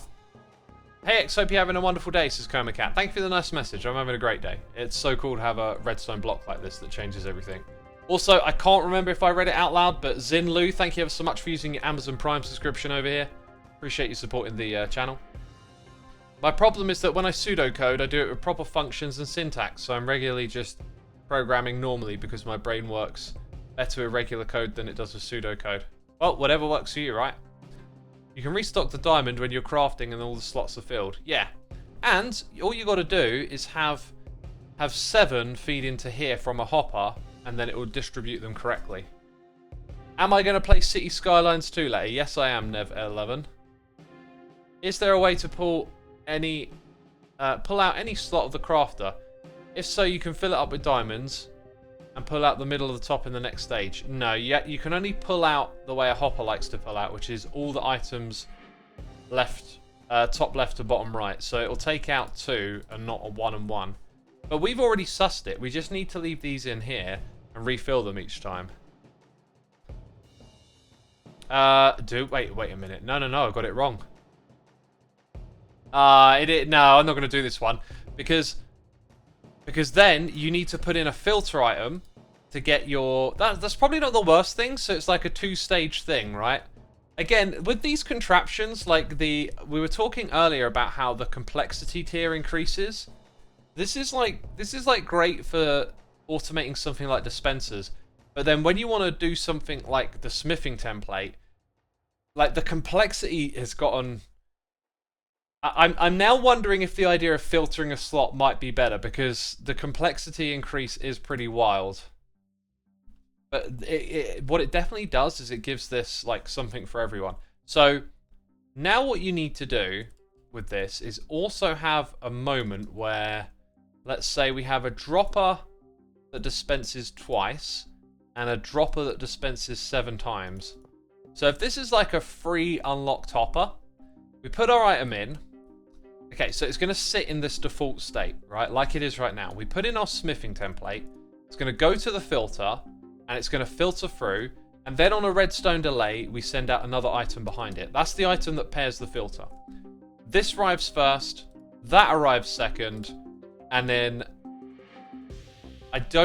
Again, maybe when we have the item filter, we have a delay. So after those items have arrived, this thing gets powered. These will all drop down to 1. Okay. Also on a delay, because this thing just spat out the item. 2 cobblestone, 7 diamonds. They go in. Cobble goes here and here. 7 diamonds fill up. Hopper below then takes out the cobblestone. Okay? And then you need another little circuit to send the cobblestone back over to this dropper. Question is it worth it? You only need 7 diamonds, template, block, 7 diamonds, craft, repeat. You need 7 diamonds for every craft, right? First you put in the 2 unique items for the template, then you refill the diamonds, and last you craft the template. First we put in the 2... Yeah, you mean when there's already diamonds here, yeah?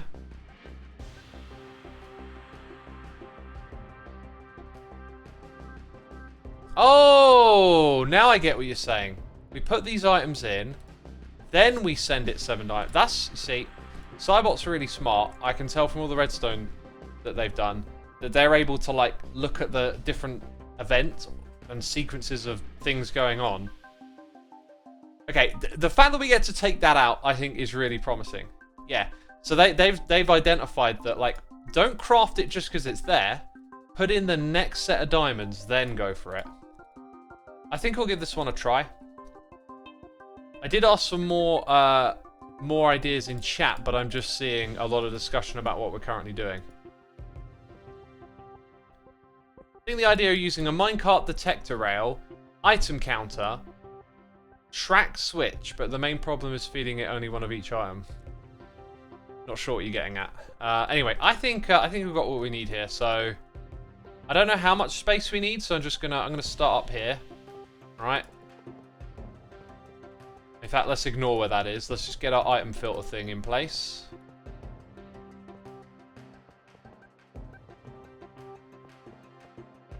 Right, that'll do. So your smithing template goes along. Wow, I really need some more blocks here. And some redstone components.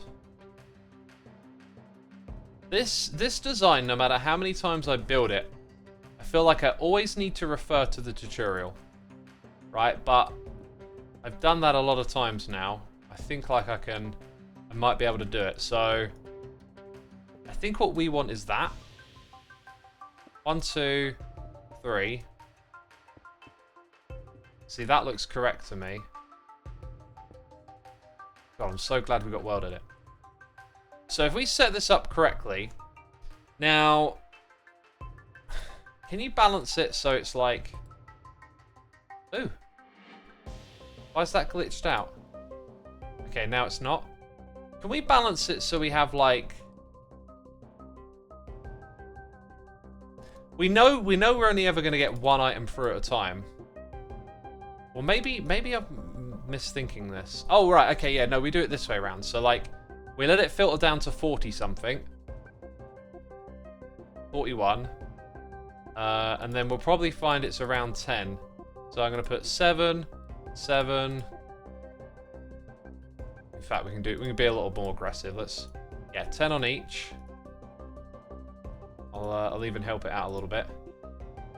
1, 2, 3, 4. Right, so we only have to store one smithing snout thing. Now, the next issue is that you tend to always have one in here, don't you? Like, there'll always be one left behind. So I'm going to... unless I have a hopper there. Or... Let's see what happens when I put one in. Ah, okay. And then... Is that locked by that? Let's do another test. So, I don't know how much space we're going to need here, but let's see what happens when we put one in now. Okay, it got caught in that one, but I think if it's pointing down, then you can have a chain directly below it. I think that's what's going on here. Let's put one in again. Should end up here now. Right, excellent. Now, I think, as we've said, because that's going first, that's going to go straight into our crafter at the front, right? Let's go ahead and put this thing here. So it'll arrive in the correct spot when we've set that up. Okay, that's good. So now we need to just, let's create a little selection. Just need to set this up like 10 more times, I guess. No. Stack 9. We're also going to assume that no one ever like accidentally puts in the wrong type or something. So we've got our 10 different templates. Now we probably want to categorize them. So if we go back to smithing template over here, like we've got one for that material, one for this, one for that. That's great. But then these ones are terracotta. We've got 3 terracotta, possibly 4. Okay. So like 4 terracotta. Now, we get a redstone pulse here. How do we want to lay this one out?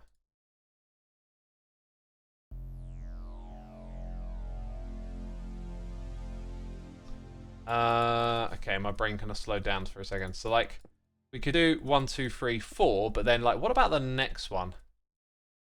Now, these are weak signals at the back. So, we could put repeaters here. And what I don't like about that... Oh, actually, okay, I got it. You always got to think about, like, where events and things are happening. So, there'll be an event here. We may not pick it up, though, is one concern. Let's see if we can pick up this event. We'll start with terracotta at the back. So, smithing templates. We want them. 1, 2, 3, 4. Don't they look cool? So we're going to replace that. Dude, again. This inventory, man. I need to come up with something better, I'll tell you. It's a constant hassle. I think what we need is like a delete chest. Because if I could just open a chest and shimmy out all of this like nonsense that accumulates, and just have it disappear, that'd be handy. Yeah. Okay. This is for terracotta. So right, let's give it a check. I need to clone. Let's clone that one there. I'm gonna send in just one of these, and we're gonna see if we get a signal. Okay, that's fine. Can't go for the next level because the next level, the one below even, like the ones over here will have items from behind coming through.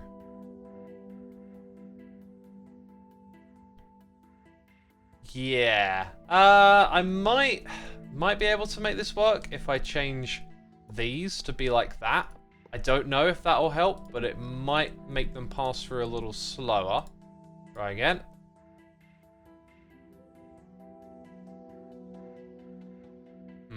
They're actually getting all the way through. They are.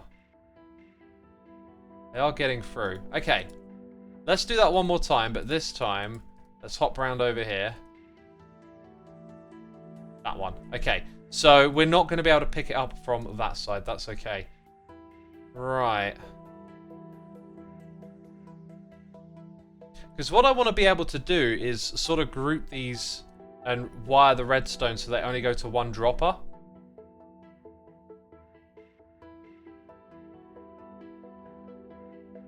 I use save and load hotbar a lot. Can also load an empty hotbar to delete items, says Cybot. That's pretty smart. Yeah, I set mine up for building at one point. Oh. I'm quite surprised to see my building palette isn't here. It's probably worth sitting down and doing this at some point and getting back into it. Item swapper saves me a lot of time. Before the snapshot, I thought the crafter would be more expensive to craft. Do you have thoughts on the recipe?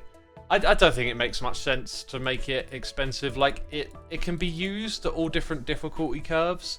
And I don't think it's, like, OP, air quotes. I think, if you're going to tinker, you get a reward for it. So, I kind of see it as...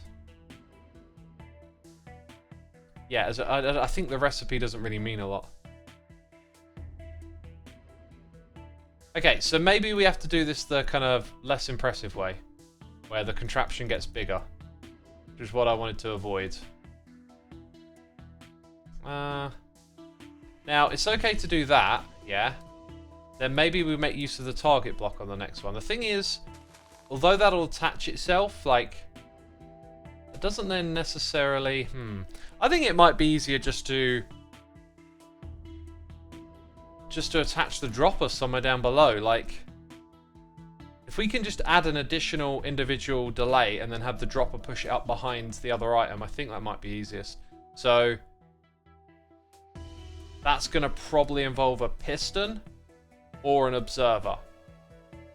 So an observer could go where the torch is, like that. And then it could power a dropper and a dropper, but it might get there before the item comes all the way down. Is my only concern. So let's give it a test. It also might power twice, which we don't want, but we'll find out. Okay, that made a noise, whatever. Let's put cobblestone in it. Then let's grab the end filter. Okay, so we go over here. Swing back round. Oh, okay, but it powered twice. That's what's really annoying. It did actually put the cobble in second, which is what we would want. So then the cobble would be... Well, it would have arrived here. So we're actually really close for that. If we can just make that power once, that would be great. But I don't think we can. Now, if we use the repeater with an observer underneath, I think you have the same problem. I wonder if Cybot's got an idea on this one. I think Cybot might be watching the stream. I don't know. It's there's got to be some sort of event or something that goes on here that's easy to pull the signal from. It might actually be a case of pulling from there, like if that detects an item dropping for it.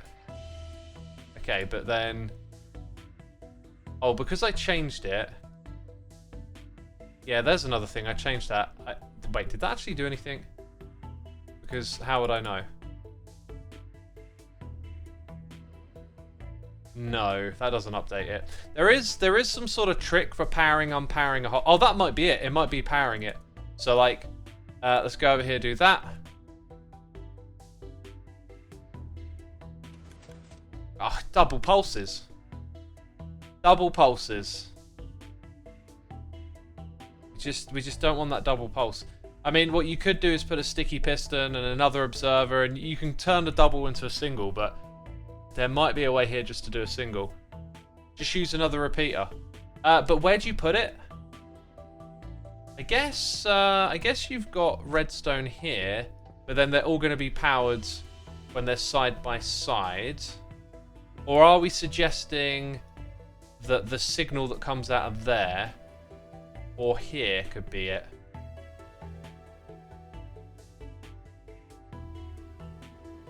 What about this block? So, okay, that didn't work. Oh, what happened there? Oh, so we passed the signal strength on, and it will do. Oh, wow! Look at this! I told you. I told you, Sidebot would know. That's brilliant. So, the signal strength will be picked up and passed on, but it will also still activate this. Now, because the signal strength is weak, I'm going to use my normal blocks. Because the signal strength is weak, it actually only powers the one, right? And then we can put a row of repeaters here. And that should... No, the repeater will directly power the dropper, so that's not good. We're almost there. Because then, I mean, the dropper could technically be over here, right? But then you got two repeaters. I never like that, but sometimes that's just the deal, right? You got to skip the gap or whatever. So, two repeaters, yeah. Okay, do we have any items there? No, that's good.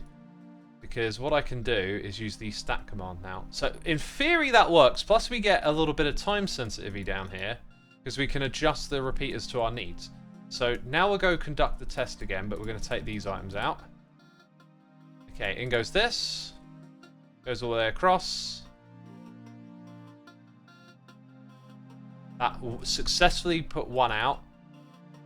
And they arrived the wrong way around? I forget. Did they arrive the right way around? The smithing table was at the top. Oh, okay. They arrived the correct way around. So now we take from here. Actually, yeah. From here to there. Maybe we just put one extra to be on the safe side. Then I need my terracotta. I'm actually going to put that there. And for our purposes, we'll fill it all the way up. You know, you might not want to keep it that stock. So this is another thing about the crafters. It's going to enable us to do stuff where we then have to gather a bunch of materials to like leave aside for crafting, where you're probably not really going to use it that much to justify it, but like, who cares? Okay, so that's the first four, which we actually set up.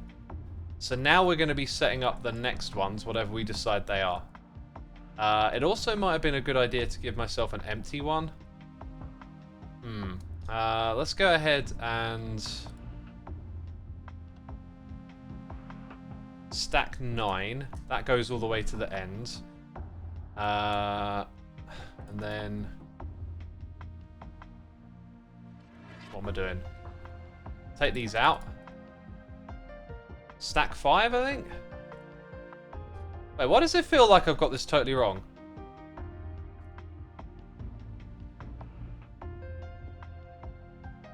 Is it really that many?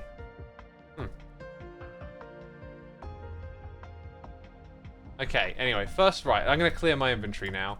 So we've got the first 4 smithing templates. Hang on, let's give them a count. Why did I have 10 in my head? I think there were 10 different types. Whereas actually, we need 9 and we need 17? Ugh. Yucky. I think I'm going to stack it forward. So how many do we have right now? I need an axe. 17 was the number, wasn't it? 10. We got 10.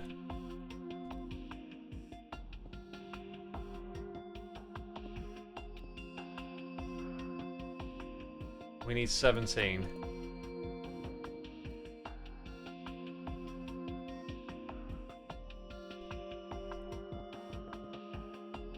Wait. Almost did it completely wrong.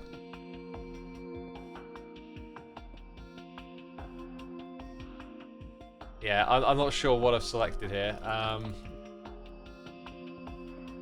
It's 42? Yeah, it's 42. Okay. So we need another 7. There you go. So this is a massive contraption, you know? Because of those extra materials, you now have to filter them to get that. Oh, it would have been so nice if you didn't need those, right? So nice. So let's go ahead. We need 1, 2 cobblestone. I'm not sure what the best way to do this is because I might forget, but yeah. No, wait, I'm already messing this up. I'm going to get a bunch that looks similar. And then put them in... Wait, maybe those last two I won't. That one's... Okay, I think those two are nether. So... Netherrack. You're going to have to bear with me. Basically, this bit is grindy. Like, I got to double check because my memory is really bad. Okay. And that one is netherrack too. Yeah. So those will be the next ones. Come over here, set them up. We've still got like one more piece of this puzzle to figure out. It better be figure-outable. Okay, netherite one goes in. Rib armor goes in. Nice. What we got next? So we got the one mossy. So that's mossy cobble. But is that one mossy? Which one is it? That one there? Nope. Cobble, cobble, cobble. This is free with cobble. Okay, so mossy and cobble next.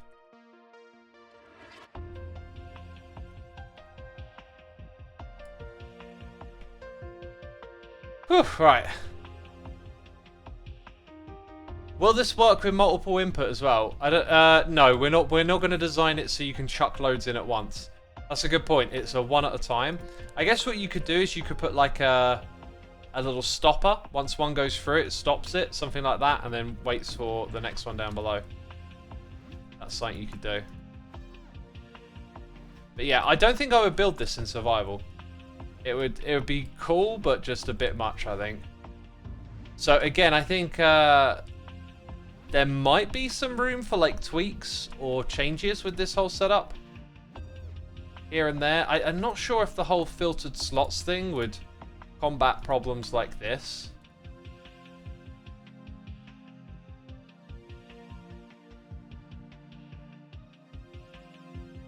Okay, there we go. That's the next bunch done. Back down to looking at the smithing recipes. Let's type it in here. So we did netherrack. We've now done cobble. Okay, I think we're going to do this one, this one, this one. I think they're all unique. And that might be all of them? Not sure. Oh, no, wait.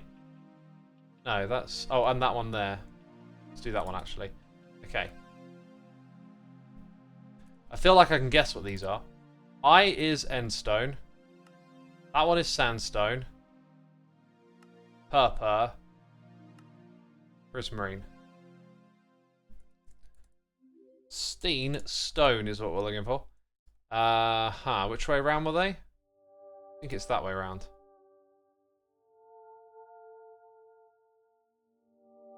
Prismarine. And then purpur.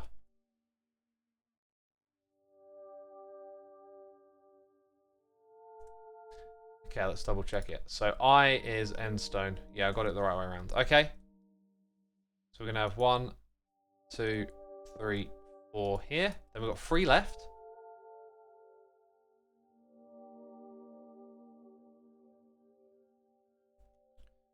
Okay, next one's purple.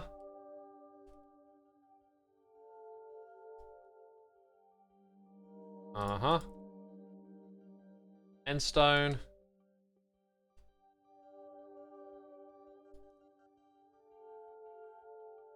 And then last of all is this one. With the sandstone. Right, so there's 3 left. 3 left. Which are they?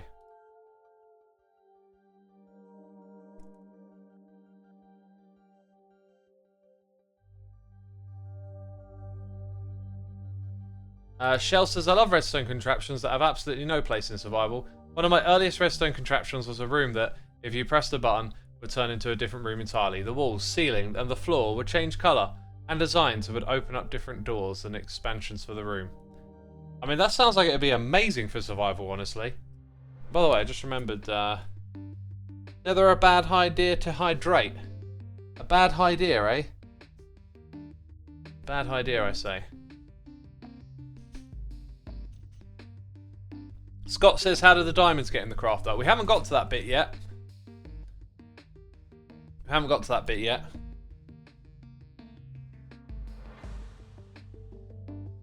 Right, what are the 3 left? We've done mossy. Right, deep slate, blackstone. Deep slate, got it. 2 for deep slate, 1 for blackstone.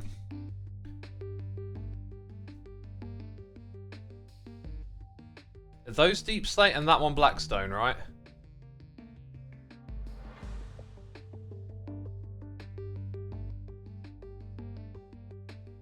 Let's check it one more time just to be safe, because I don't want to mess this contraption up. Oh, so that one's for that.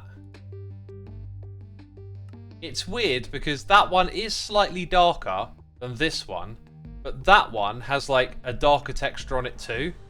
Sort of throws you off a little bit.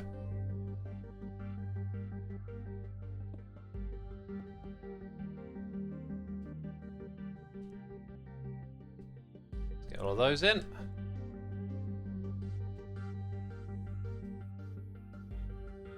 Okay, blackstone is this one. Oh. Ha! That's the one that we used. I guess one of them would have been that, right? One of them had to be that. Okay, good. So that's all set up. And I think it'd be smart now to just back that up. So I'm going to... no. Pause 1.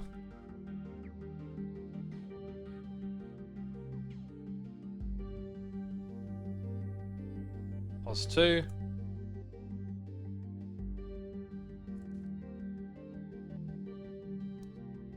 There we go. Right, we've got to back up over there if we need it. What's in here? Oh, that was my destroy items chest. Okay, right, so the player is going to put in items there. Now, I think initially what I said was that we were going to create a delay from down here. So what we could do is put a line of redstone along the back, but it's 17, right? So I think actually it makes more sense to create a long delay from up here. So we detect the item going through. Now, as for that idea of making it like spam proof, I don't think I want to touch that. I think I'll probably mess that up. I don't quite know how to do that. Maybe actually what you do is you put the items into a dropper or a hopper that feeds into a dropper in the chain. So the player puts the items in there, and then you got a dropper, and then maybe you have a clock. So it's like, oh, there's a thing here. Let me just activate that on a delay or something. Not sure if it really works. I'm gonna skip that for now. I just feel like that's gonna slow me down. So it is an important thing though. So from here we want some delay and we want the signal to go downwards. Kind of feels like one of those moments where having an item drop through a cobweb might be a cool idea.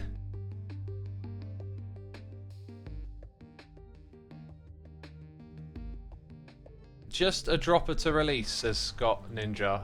Yes. Yeah, but then, okay, so then as it fills up, like, this thing's going to stay on. I guess if it's on, it powers a clock that powers the dropper. No, yeah, I can see how that would work, actually. But that clock would just need some length to it, so it's an idea we can come back to.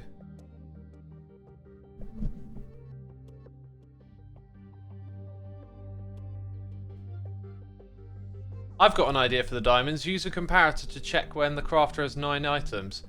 Then send 7 diamonds into it and only after they have arrived to pulse to craft it. I don't think that's necessary. I don't think we need that. So yeah, okay, we're going to have items arriving down here. We may need to detect that, we may not. This is going to come to the crafter. Like so. Go one further. So the items are going to flow in. We're already going to have diamonds in here. And then it just needs 7 more. Now, do I know of a way to dispense exactly 7 items? 7 doesn't divide, which is kind of annoying. Or maybe not, because you could pulse maybe a dropper a couple of times. But like, what signal strength lengths do we have access to here? I mean, we're literally originally working with an item going through. This is where setting up a little bit of redstone might be kind of useful. Do I put that here? And then we have that. And then we have this. Where's... Oh, I pressed the wrong thing. Yeah, so we can kind of like manipulate a signal length there.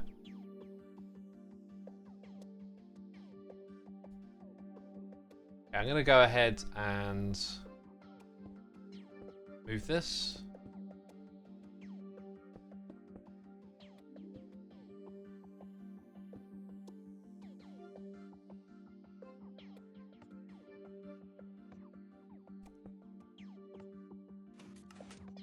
Two.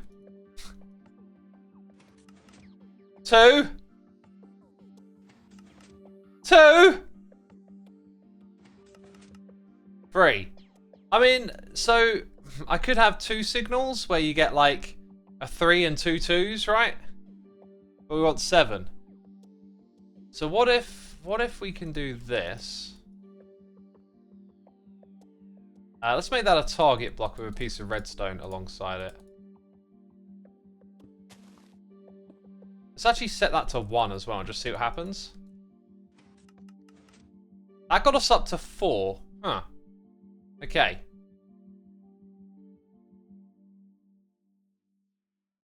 You can see the obvious next step is to make this 3 wide, but at some point it becomes like a little much, doesn't it?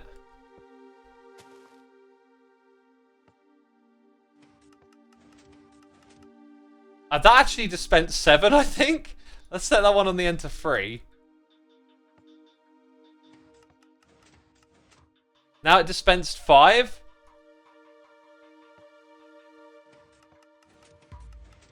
Okay. What other short range like pulse extenders do we have? Because you can do like a decay thing. What would that look like? I guess you might want to block there, then do that. So, and have your decaying signal. Don't know if that works or not.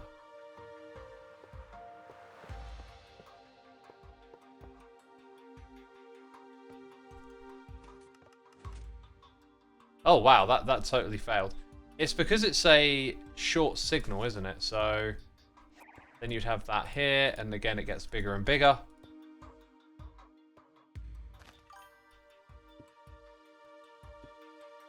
Is that right? It don't feel right to me. It's not right at all. Hey, Mark, 1234987. Thank you for gifting subs here in the community to Artie Miss Malak, Melski Coda, Scott Florence, Dorvalarama, and Raven X Monster. If you got a gifted subs, be sure to say thanks in the chat. Appreciate you supporting us, my dude. Very kind of you. Just overfill diamonds from the side and funnel any unused items off before crafting. That's the alternative we were going to do.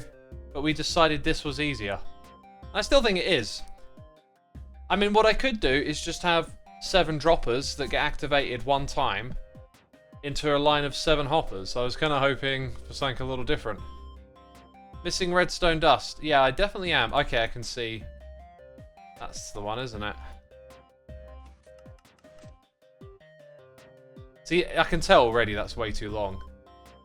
It's like, how do you make this little thing here a little more compact? You have a block like there with redstone on top.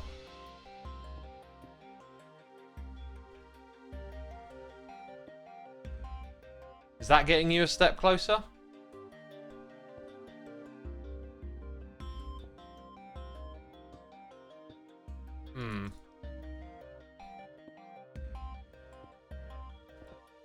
Again though, like pretty uncompact pretty quickly. X, are you also having Factorio vibes? Not especially. I could see that potentially happening. If we went back to this over here and you wanted to run hopper chains everywhere, then I can see it getting a bit like Factorio. I can definitely see that. But it depends on how you... Like, if you want to link everything together, you can do with hoppers. Right, I think I'm just going to... For the sake of getting this thing, like, actually done, I think I'm just going to simplify. And we're going to come over here and go 1, 2, 3, 4, 5, 6, 7, which looks ugly. Maybe I can change this a little bit. Like that. That's a bit better, isn't it? So all of these are stocked with diamonds.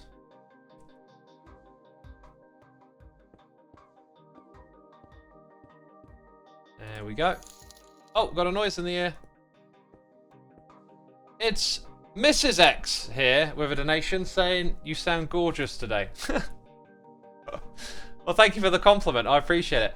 My voice does not feel gorgeous. I feel a little bit worn out, actually, and I'm supposed to do another stream later today, which is why a while ago I reminded everyone to hydrate.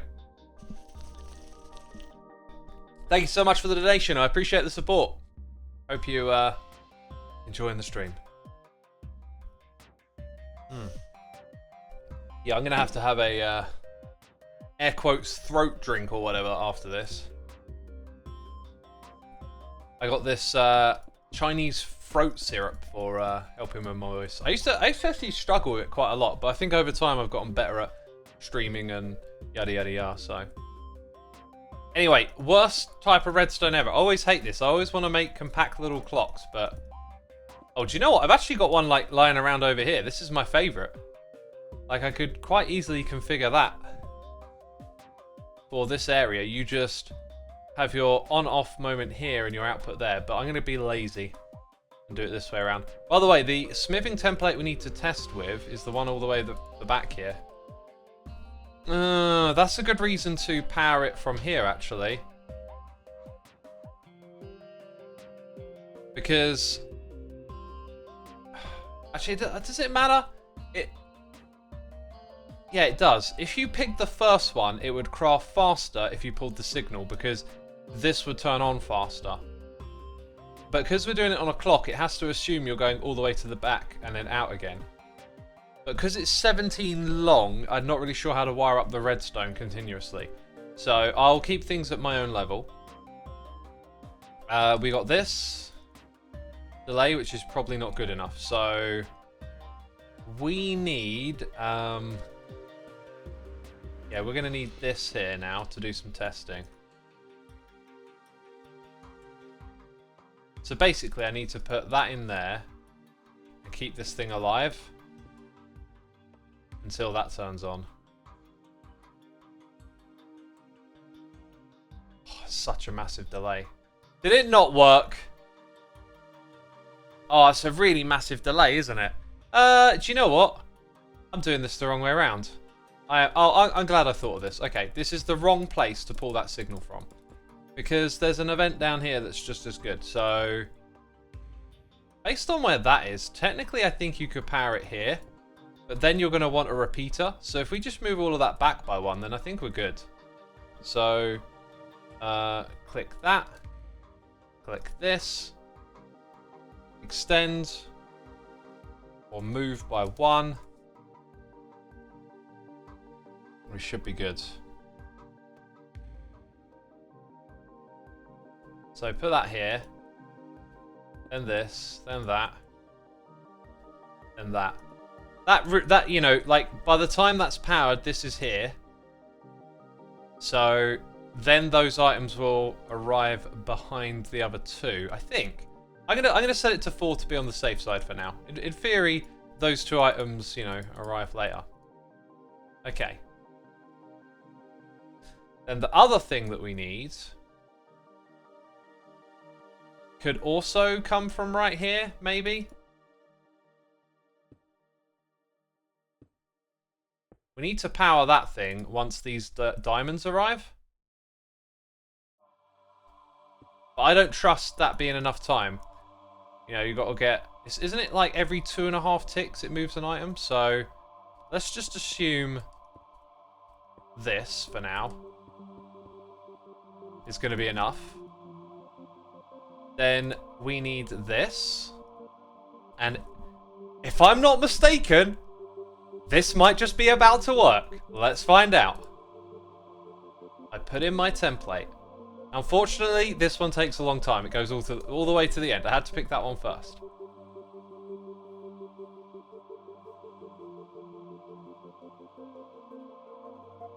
Come on! There it goes. Oh, they arrived a little late. That's fine. That's fine. That's fine. They arrive a little late. Wow. Okay.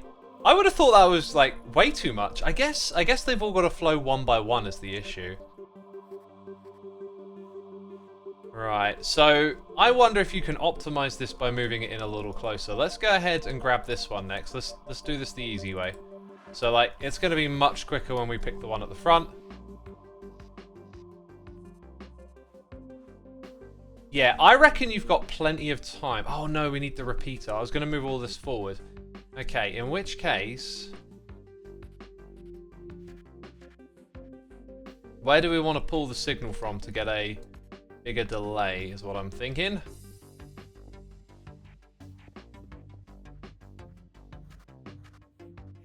Because you could have a piece of redstone here. And then just have it sort of go under like so. Come back round again. Still doesn't look like it would be enough. That could be a target block, I guess.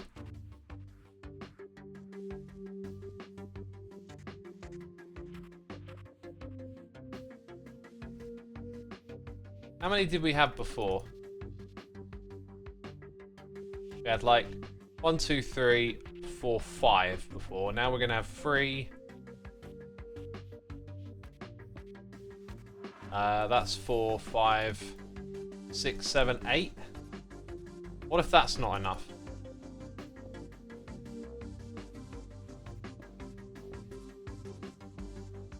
Just put a bit of redstone there. Alright, that might be enough. Let's find out. Also, did I... quickly now. Whew. Oh, not quite enough. Not quite enough. Needs more delay. So, actually, do you know what's going to work good here now, I think? I think I know what's going to work better. Yeah, we definitely want to do this on a separate circuit. I think what we want is this old thing. Maybe put it out by 1 block, because to slow down the decay, we tend to want it like that. And that's going to be a full signal strength that comes into it. Then we don't want that to get powered again, so we want a repeater here. Yeah, and then the rest should be smoothish sailing.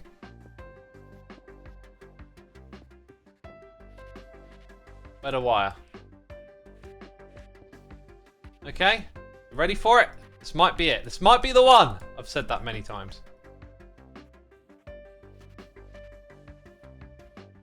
Oh, is it going to be good enough? I think I made a mistake. Yeah. I didn't really think about this thing at all. The mistake that it made is an interesting one. Because it turns on, so that should have turned on straight away. But it didn't. Really weird. Let's see what happened. Like, that should turn on. Why did that not get activated? I think you can make it even slower by putting one there, which then locks the hopper above it, which we don't want. It turned off too early. Oh, it must have powered it when it had an invalid recipe or something, right? Ah. Okay, right, we've got to rethink this one again. Where do we want to put this little circuit? I'm just trying to make it compact. It doesn't technically have to be. Right. I could put it above. Just don't know where I'm going to put it.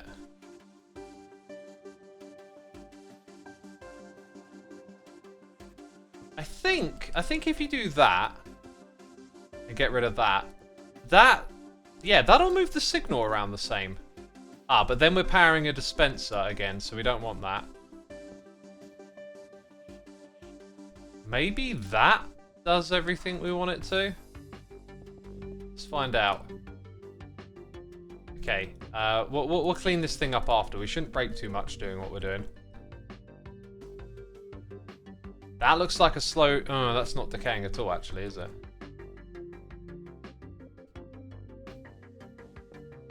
So if I do that...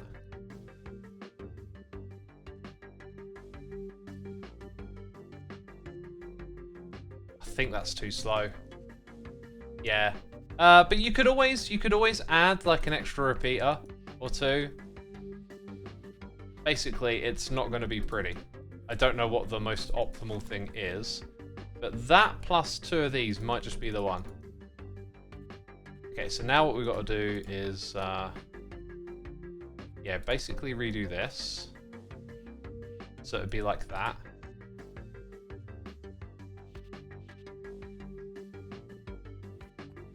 Just in case you need it. Right. Put it in. It duplicates. We absolutely need to put... Oh. Say what? I thought we got this thing down. Oh, no, I'm an idiot.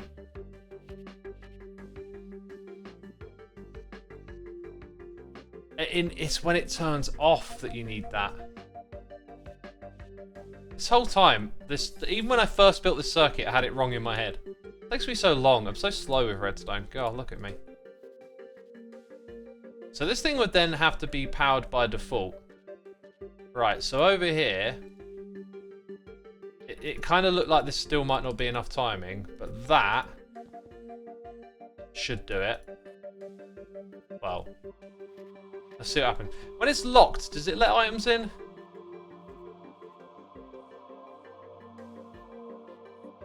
I think the answer is no.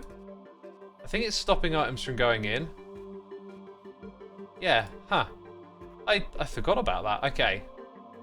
Well, now we're out of ideas. I'm out of ideas. Lucro says the pulse extender does exactly nothing to further your goals at the moment. Yep. Locking hopper? I don't know. I don't know. I just...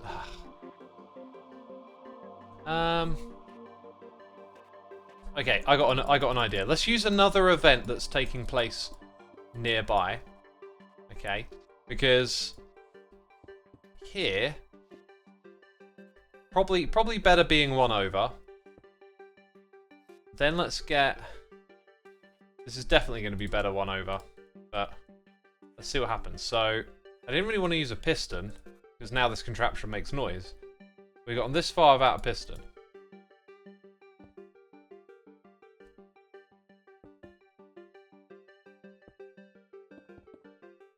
Didn't think about enough of the tools of the trade, really. Are we configured to go? Yes, we are. Give it another try, then. Gonna run out of diamonds before long.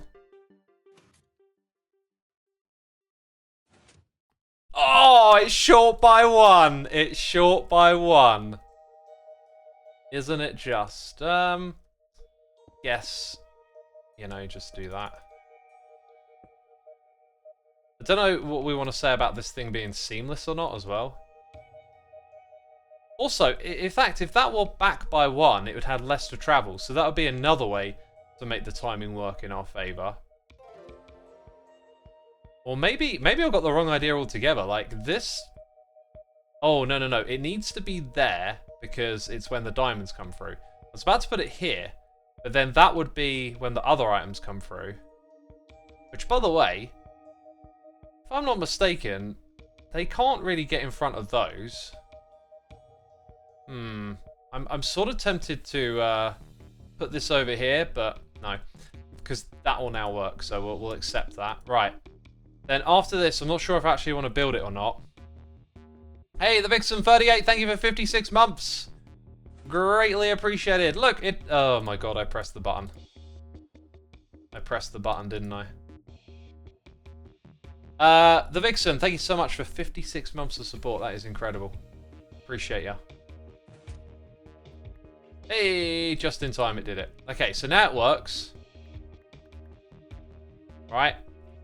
The next thing I'm thinking is that we want that thing up the top. And I did actually say I know how to do it earlier, right? So the idea is you go here, you detect the items are in, and then you activate a clock. The problem is that clock needs to be really slow. So I'm pretty sure we have to make it this one over here. Do you know, I'm not going to do it just because I think this will really drain time. Like, I can probably get there, but it's not obvious straight away. I kind of understand what's going on. So yeah, having the ability to just chuck in a bunch and have them all go would be great. Let's also try one that comes from further back. So if we fly down here, you know, it hasn't... There you go. It makes it there. I also wanted to have a look at how the items come through here. Oh, they're pretty consistent. Almost pressed the button again. Wow, that is precise timing. Yeah, so I reckon you could possibly change this setup a little bit. Like maybe you need less of a delay there. But yeah, it's good. It's a proof of concept, right? What else have we got? We've got the crafting idea. So yeah, let's check out what other people have been up to. Let's see how labelled this is. Kelp fuel source. Oh, nice. This is a project I'm looking forward to doing. So that is probably, yeah, creating kelp. So you got your infinite kelp going on. Whoops. Okay, let's get rid of things that could break stuff. Give me a sword. So what we got going on here? They all go across. Then what's below them is locked. Right, and because of these alternating... This is clever. This is really clever. So when it gets to the ends, it lets them all drop down by one. I'm kind of surprised this is synchronous. With my kelp stuff, I probably would have just gone for letting like the first furnace fill up fully before the next one. Okay, so down here, it's being smelted into that stuff, which gets fed into the autocrafter. And then when it gets the right signal strength... Oh, that's clever. Just use... Oh, yeah. That's much easier than setting up a lector and just put another crafter next to it and select... That's brilliant. Oh, yeah. I guess that makes the crafter like a signal strength block as well. Like a really easily configurable one. So that's a nice little circuit. The redstone comes up here. So it pushes up, the dropper puts it into there. And then I guess it makes its way across here. So this is where you got your stock of fuel. Right, now what happens if... Because there's like a barrel somewhere here. Oh no, that's just for that bit. Okay. And then when it gets to the end, any excess goes into there. Wow, that's cool. That's cool. That's a really great design. I like it. Some smart redstone stuff going on. Right, so Dev's contraptions over here. These are like tileable uncompactors, which are cool. If they could, like I was doing earlier, if it were like a shared source at the top and multiple outputs, I could see them being a bit more useful. Oh, and it was funny. Oh, it's gone. I was showing Dev this idea last night. Right. You need 2 blocks like that. You need a piece of redstone. And then some power. So one of these is set up like so. I think that's the one. So press that. And it puts them... I think it does that instantly as well, actually. It instantly sorts them out into their slots. So it's like, what do you need? Redstone or redstone blocks? Now, that with an inventory of each type hooked up to it could be interesting. So you like a way to sort of store both types together. So like you say, actually, I want redstone, and then it converts it all and gives you the redstone dust. Although you say, no, I want blocks, and it converts it all and gives you blocks. But... you know, that's just a concept. Like, you need a bunch of redstone hooked up to it, and it gets way more complicated. This tileable thing, bad power failure. I think it's the same concept again. Yeah, just storing, like, automatic uncrafting.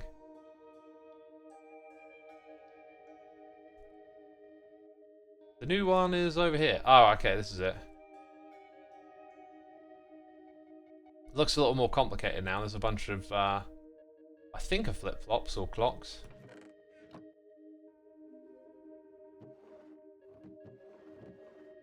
Yeah, tileable storage. There's going to be so many things to do with this. So many things. Let's see if Mace labelled theirs. No label yet. I think Mace is just doing a bunch of things. That's a dropper crafter, right? Oh, this is to make the crafter itself. It's like a crafter auto crafter. Crazy. Let's go back to some of Cybots. Everything crafter. One wide unflow protected chest refiller. Fastest 3x3 only general crafter. Oh, this looks like what we created earlier, except maybe automated.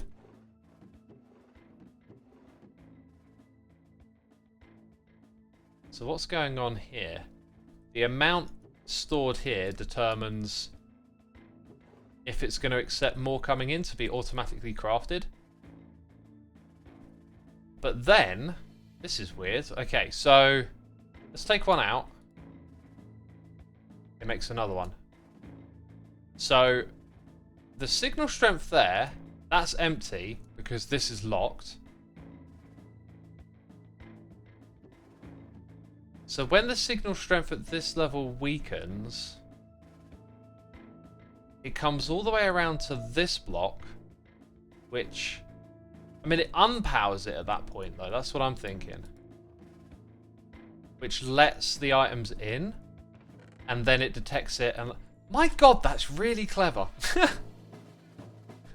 That's really clever. So, what are we doing here? We're detecting how many items are in the chest, okay? So that keeps this powered, which means that is locked and doesn't let items in.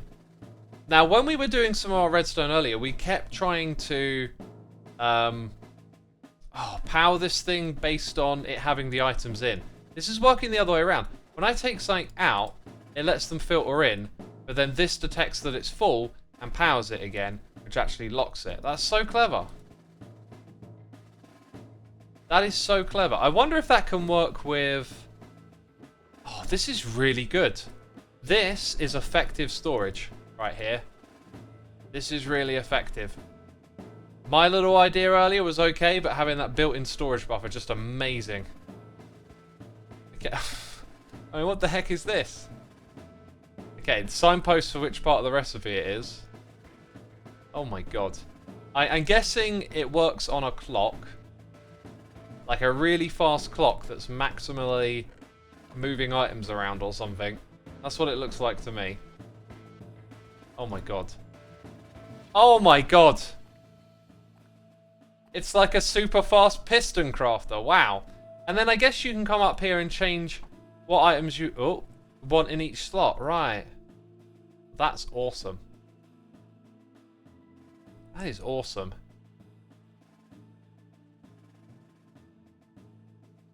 One thing I would suggest with this is maybe the user interface. I'm always really curious about like what the priorities are of a contraption are. So, Cybot, if you're listening, I don't know if this appeals to you at all. It looks to me like this is, from this point here, it's like buffer storage. So you could maybe organize the hoppers in a way where the chests are literally laid out in their grid, like this. Like, if there were an interface like that at the top, that could be cool. Next idea, not possible, but maybe. So, like, the other thing is, if the player's standing here to get their items, the best place would be for the chests to be, like, directly in front of them, i.e. here. That's not going to work. Above them, you might think yes, but then you've got loads of hoppers taking the items away. So, another cool interface that you might look at and think about a crafting bench like this. But I think you can kind of have like, does this work? No, it totally doesn't work. No. Okay. So I think that's the only interface that works. But yeah, the player can come up here, grab that.